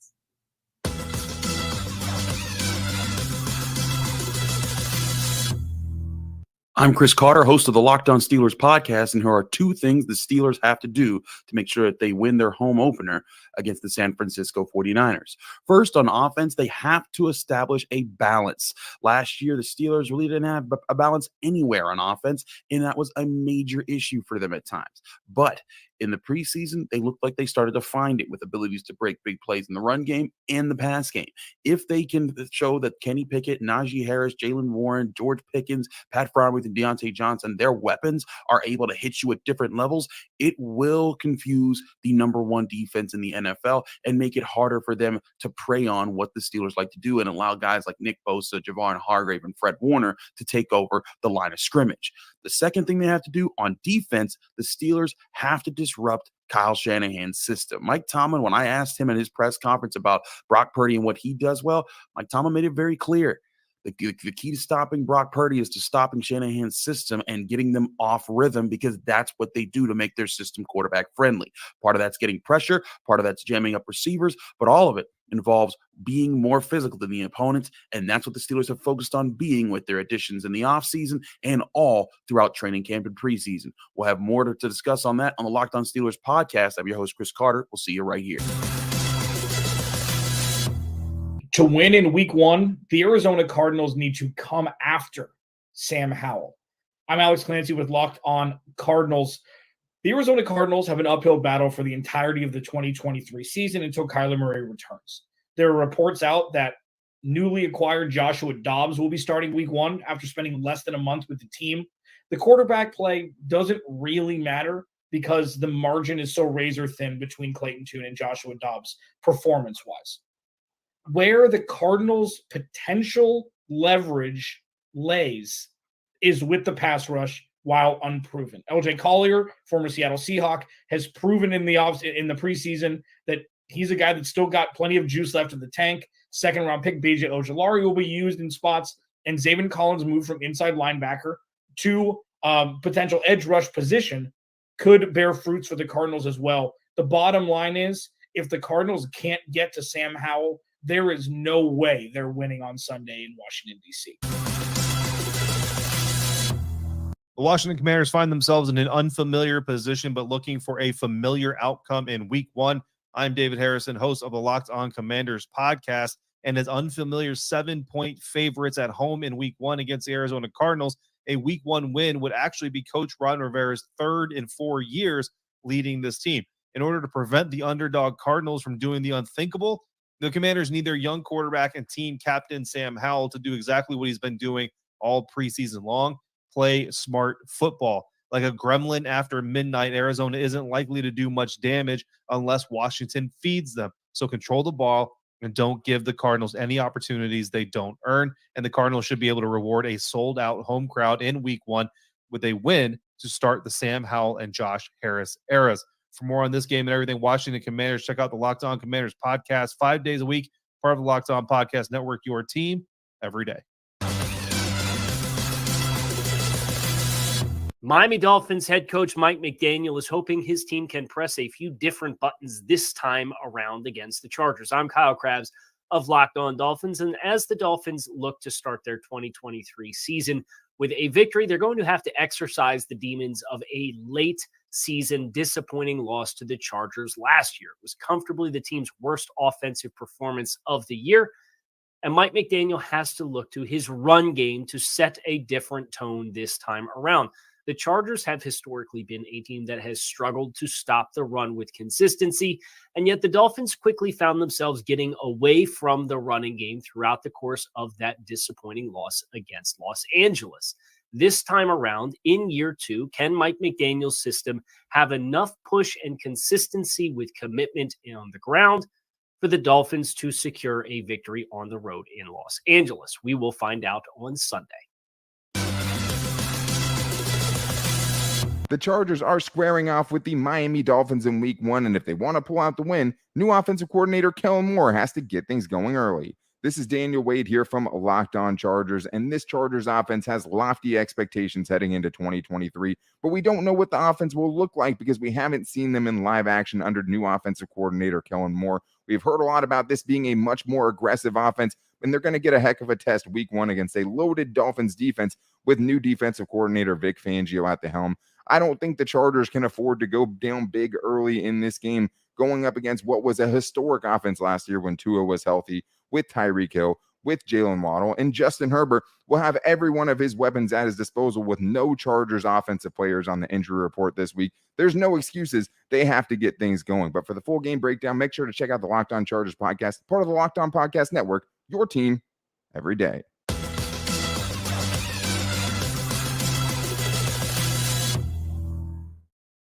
Now we turn to our Locked On Saints host, Locked On NFL host, NFL channel manager for Locked On, the man in the mirror. Okay, clearly I can't sing, but I can tell you that Ross Jackson is coming up with this week's Jackson 5.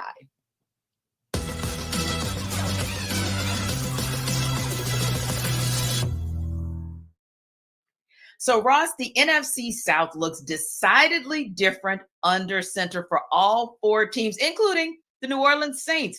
So, is Derek Carr the right choice as QB1 for New Orleans? Yes, 100%. Not only is he the right choice, Tricia, he was the only choice for the New Orleans Saints because, as we know here in New Orleans, not only was Derek Carr the choice, but when it came to the guy that they were going to go to if they could get Derek Carr, the backup plan was Jimmy Garoppolo. That would not have been a very good backup plan for the New Orleans Saints. It was not going to be Jameis Winston. He's got a high ceiling. He has all the things. He's got all those intangibles, all that stuff, but hasn't been able to put it together on the field and hasn't been healthy. Derek Carr was absolutely the right choice to get this New Orleans Saints offense back into maybe a little bit of the yesteryear days of the style of offense that they really want to be able to run with the style of signal caller they want under center. And speaking of yesteryear and wanting to throw things back, the Giants and the Cowboys are trying to relive their glory days as well. They've got a huge NFC East week 1 matchup. Is that matchup going to tell us all we need to know about the NFC East? The only thing that this game between the New York Giants and Dallas Cowboys tell us is which one of them is going to be better positioned for second place, because it's all the Philadelphia Eagles division. Don't get it twisted. I know that some of those teams had some fun off seasons and all that good stuff, but you know who didn't have a super fun off season? The Philadelphia Eagles. You want to know why? Because they didn't need one. The Philadelphia Eagles have the quarterback. They have the defense. They have the play caller. They have what they need to be successful. And I think they're going to be just fine sitting atop the top of the NFC East yet again. And it'll be interesting to see how the Commanders kind of play in with, like you said, the run and the race for second, because, I think the Eagles have decidedly said, hey, we may have lost a few players in the offseason, but we reloaded and we are good to go at the top of the NFC East, if not at the top of the NFC. Now, you've got the other side, which is the bottom dwellers of the NFC or the NFL overall. So for you, Ross, which team do you think is going to stay at the bottom of the barrel and have the overall number 1 pick for 2024? You know, I think a lot of folks would sit here and tell you the Arizona Cardinals, but I think the Arizona Cardinals are going to fall backwards into a couple of wins that people aren't expecting this year. They still have, once he gets back out on the field, the quarterback in Kyler Murray, who's going to be able to win them a couple of games here and there. I'm going to tell you who I think, and I think you're going to love this. Who's going to have the number 1 overall selection in 2024? It's the Tampa Bay Buccaneers. What are they doing? What have they done? They had a quarterback battle between Baker Mayfield and Kyle Trask. Yeah, that's a quarterback battle that's really all about making sure that they're in place for Caleb Williams or Drake May in 2024. You know who else is going to love that? The Saints, the Falcons, and the Panthers. It's going to be feast time for the rest of the NFC South. Now, Super Bowl favorites have already come out. MVP favorites have already come out. We know where that lies, and that's Kansas City, right? But every year, a team just kind of surprises us and makes a run towards the Super Bowl. Who do you think is that dark horse this season? Yeah, my dark horse is a team that's gotten closer and closer over the course of the past few seasons, and it's the Miami Dolphins. That's who I've got as my dark horse to win the Super Bowl this year. Tua Tagovailoa is one of those players that a lot of people write off, but has been outstanding in his time, led the NFL in passing. They've got a wonderkind, one of the NFL's brightest minds and geniuses in Mike McDaniel calling the shots, who hopefully won't get away from the run game as quickly as he got away from the run game in 2022. Maybe be a little bit more persistent there in those third and shorts and second halves in 2023. That, along with Vic Fangio and the change their defensive scheme going a little bit more zone heavy, I think that the Miami Dolphins are going to leap into the modernity of the NFL, and from that catapult themselves into a larger part of the conversation at the end of the season that I think most are projecting. Yeah, and I know it's kind of always exciting, or you kind of have this desire when you've got the likes of a Jalen Waddle or a Tyreek Hill to say, hey, you want to throw it, right? You do, because you've got guns out there, but you're absolutely right. When you talk about making a run for the Super Bowl, you've got to have a running game that's going to win it for you. Now, we know there has been a lot of quarterback movement around the NFL, obviously Aaron Rodgers being the most notable, but let's take the quarterback out of this and let's look at some of the other positions where there were new additions to teams. Which new addition somewhere across the NFL would you say will have the biggest impact for his team in week one? Oh, I think I'm going to take us right back to a team that we've already talked about in that New York Giants, Dallas Cowboys game. It's all about Darren Waller for me. I think that you look at what Daniel Jones was missing in 2022, even though he still had guys like Saquon Barkley and others to be able to rely on and still distribute the ball in the offense. One of the big things that he was missing was a big-bodied, surefire, sure-handed target over the middle of the field. I think Darren Waller is going over 100 yards in this game against that Dallas Cowboys defense, which is no small feat, but he should be at least the feature in the passing game for the New York Giants week one. Week one is on tap. Merry Christmas, NFL fans.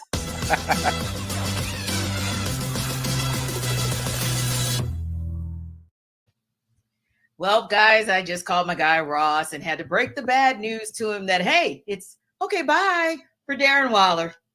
Sorry for that man. It's the dismissing of the rest of the NFC East for me, also in favor of the Eagles, my guy Ross Jackson. Now, of course, we all know the boss is going to read me for that. But anywho, what intrigued you guys about what Ross had to say? I think for me, the call out for Tampa Bay for the number one overall pick is an interesting one to me. I think they could very easily find themselves in the running. But if you were to tell me that there was another team that kind of finds their way down there that maybe we're not talking enough about, I look at what the Las Vegas Raiders are doing, and I know they got Devontae Adams, and I know they got Josh Jacobs, and I know they can run the ball, but they brought in Jimmy Garoppolo as their grand answer to the quarterback problems that they had last year. Defensively, I think they're in a really tough spot. They're playing in a division with three teams that are all on the upswing, with Kansas City coming off the Super Bowl win, the LA Chargers looking to fortify, and they fortified their offensive weapons, and Sean Payton coming to Denver. They don't play an easy schedule. They got to play the entire AFC East on top of that too. I just don't get the warm and fuzzies with Las Vegas. So if you told me that Las Vegas kind of gets to the end of the season and they got 3 wins, I would be surprised. And if Arizona does fall into a few wins, like Ross says, I think that's another team that if the first overall pick has 3 wins, that I wouldn't dismiss from necessarily being in that conversation. Yeah, agreed.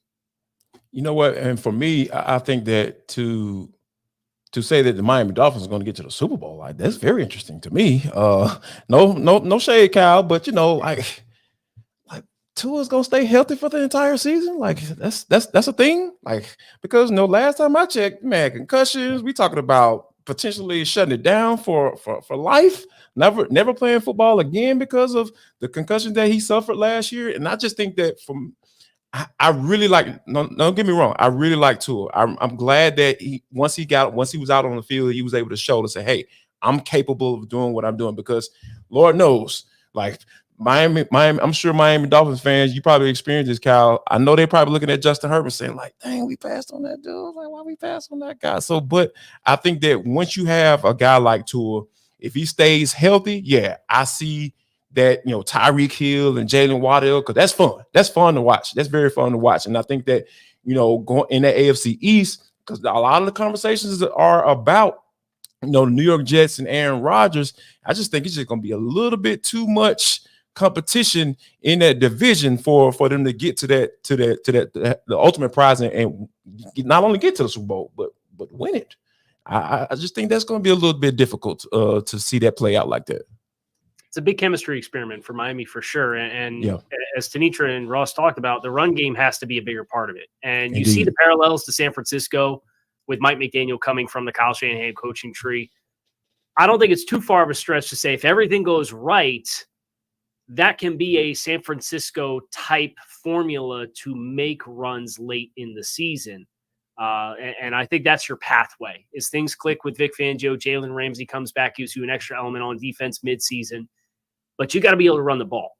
And that commitment, that investment has to be there. And if it is, and they look really good running the ball in the preseason, granted it's the preseason, but it was kind of a different flavor to the offense, then I think that's how that pathway would have to play out for the Dolphins. And I think you're onto something because Miami was in the conversations with the Indianapolis Colts for Jonathan Taylor. So, like, I think you're right. You're spot on when it comes to that run game because it is definitely key in Kyle Shanahan / Mike McDaniel's system. I give him a little credit there.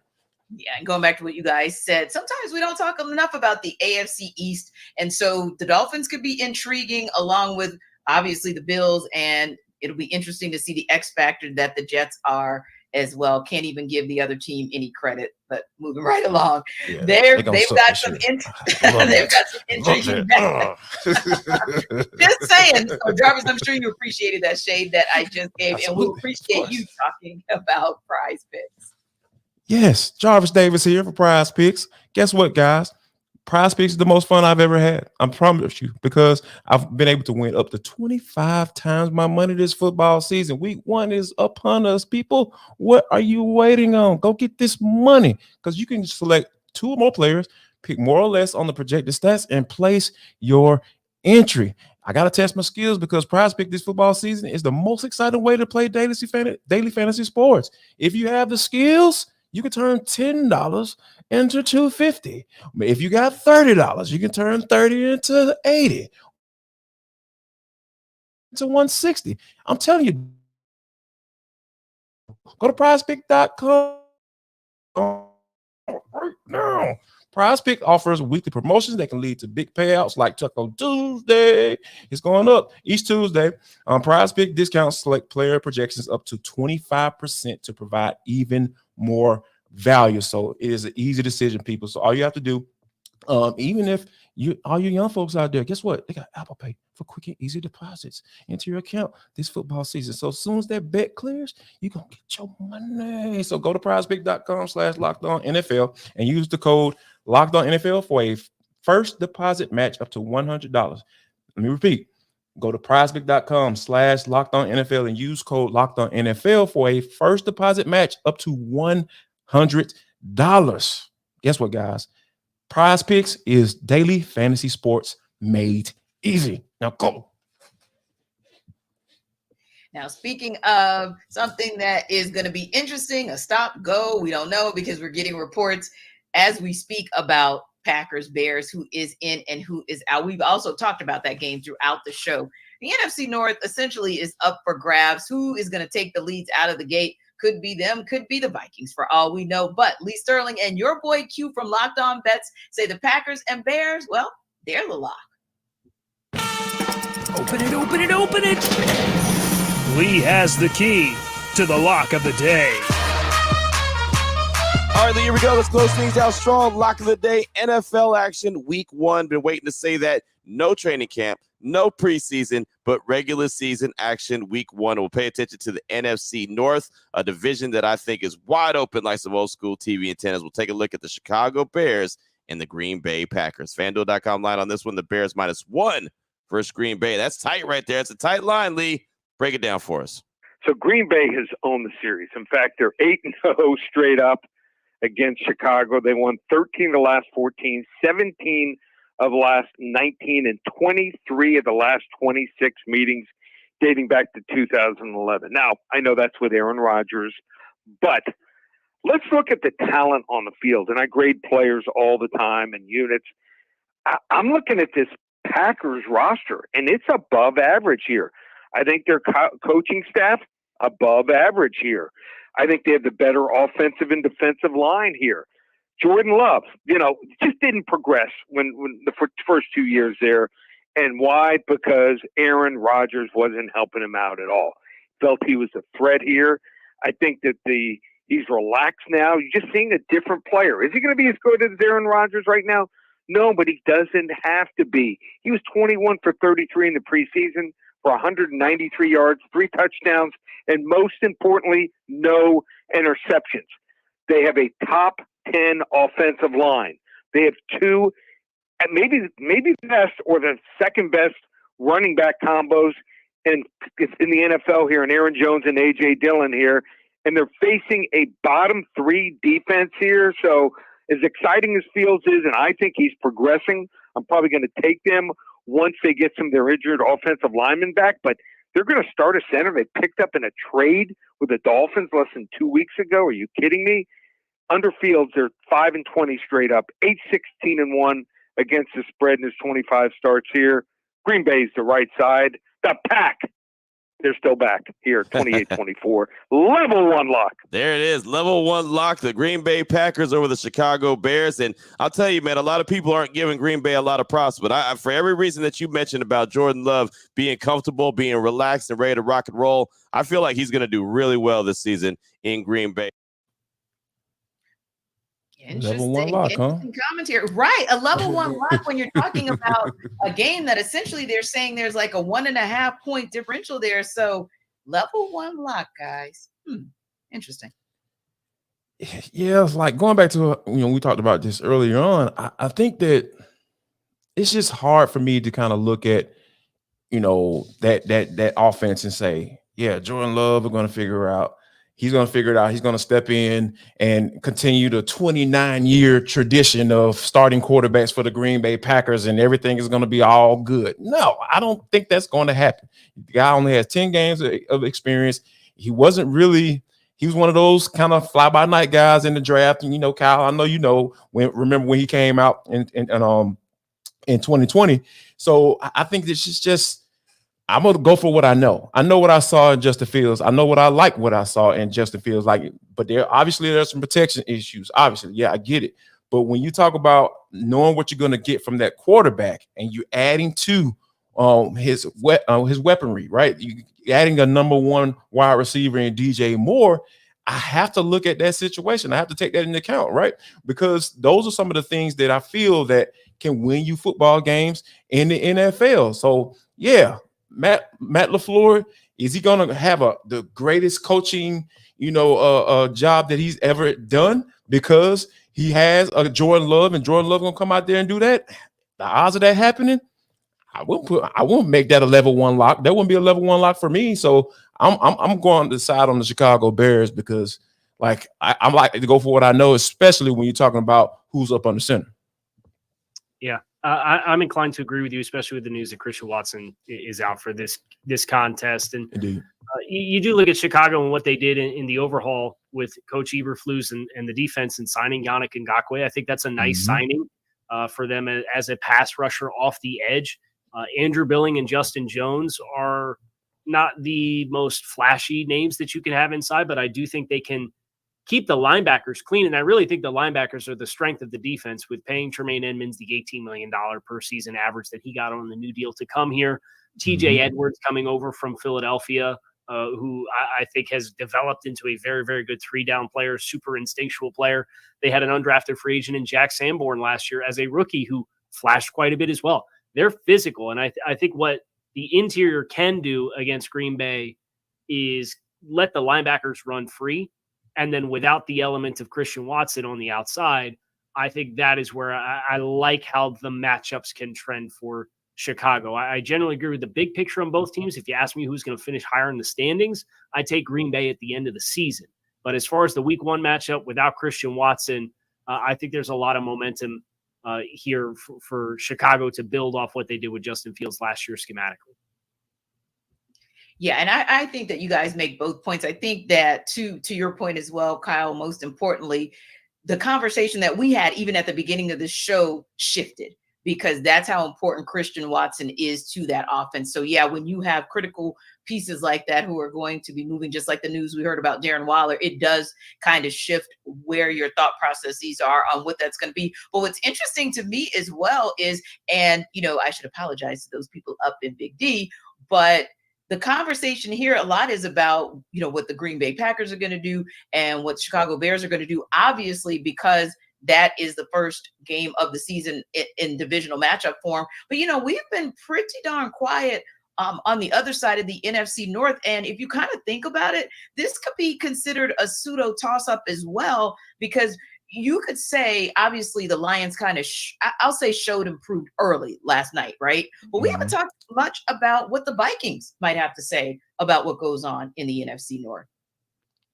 I mean, they got Kirk Cousins at quarterback, so that might be a reason why we might not be talking about them in that light. But what about that guy Justin Jefferson? Like, he's the real deal. Like, I have to give credit where credit is due. Justin Jefferson is an absolute monster when it comes to catching that rock. And then they added to that wide receiver room too, right? They didn't rest on their laurels. They added Jordan Addison out of USC. So those are some of the things that I feel like when you think about adding pieces around the quarterback, and if it's, we weren't considering this a big game, so to speak, Kirk in the regular season can put up some numbers. Like, he's a fantasy beast. He's a quiet beast when it comes to from a fantasy standpoint. So, but I think when you talk about putting up numbers and on a consistent basis and giving your team an opportunity to win, not only in the regular season, but going into the postseason as well, that's kind of where I kind of get off when you talk about the Minnesota Vikings. So I'm really intrigued by this division because, like you said, we're used to, putting in permanent marker at the top of that division in Green Bay Packers, and now that Aaron Rodgers walks out of the door, it's seemingly up for grabs, and I really feel like, hey, we could see Minnesota sneak in here and win this division. Yeah, I think the things that for Minnesota that need to go right, they moved on from Dalvin Cook this offseason. Yep. And they've elevated Alexander Mattison as kind of the lead back there. And then the cornerback room with defensive coordinator Brian Flores coming in runs a very, very, very aggressive style of defense. They love to blitz. They love to man up on the back end. And I just look at the cornerback situation that they have with Caleb Evans, Andrew Booth, and rookie Mekhi Blackman. I just don't know how it's going to mesh with that aggressive style of defense. So does Flores change his DNA a little bit? We've heard all the reports out of Minnesota is they're going to continue to blitz. Do they change what the back end looks like with that? How well would that acclimate? So I think the relative inexperience at corner and then the unprovenness of their ability to run the football are the things for Minnesota that I can't tell you what that team's going to look like until we get a little bit more information. We have a proof of concept of it on Sundays. Yeah, indeed. And, when you think about Teron Armstead being ruled out, that of course can mean a lot just in terms of, we're talking earlier about players who make the critical, who can be critical or be impactful for the game. So with that in mind, give me something impactful with your final thoughts about week 1. I'll piggyback for Teron Armstead, who that news just came out. Mike McDaniel, head coach, this morning said they were going to put him through some football activities on the side. Sounds like that didn't happen. Mm-hmm. I would say one thing that the Dolphins have this year that they did not have is a little bit more depth at tackle. They have Kendall Lamb, who looked really strong in the preseason. But when you lose a player like Teron Armstead and you're going against players like Khalil Mack and Joey Bosa, this is the big test for Mike McDaniel now, because when he lost players last year, he didn't really adjust what they were trying to do. There was no adjustment, whether it was Tua Tagovailoa or Skylar Thompson or Teddy Bridgewater or Teron Armstead plays or he doesn't play. It was like, yeah, we're really aggressive. We got speed. We can do whatever we want. You now have to adjust some of what your play calling expectations are and not asked to do a lot of the drop at passing game, because I wouldn't trust Kendall Lamb, as good as he's looked in the preseason, to execute to the same abilities Teron Armstead would. So that for me is that storyline for this game is Mike McDaniel's got to adjust his game plan. That'll be the first litmus test of how much he's grown since last year. Jarvis, quick final thought of a storyline for week 1. All the divisional matchups is very interesting in week 1. And when you talk about the NFC North and the NFC South, divisions that are up for grabs, like legitimately up for grabs, I'm interested to see how those matchups play out in week 1. Interesting indeed. So we are so excited about this show. For Kyle Krabs and Jarvis Davis, I'm Tanitra Batiste. I thank you guys. We thank you for rocking with our inaugural show. You can catch us every single Friday from 2 to 4 p.m. Eastern time. We will see you next week right here on Locked On NFL Kickoff. See ya and have a great weekend.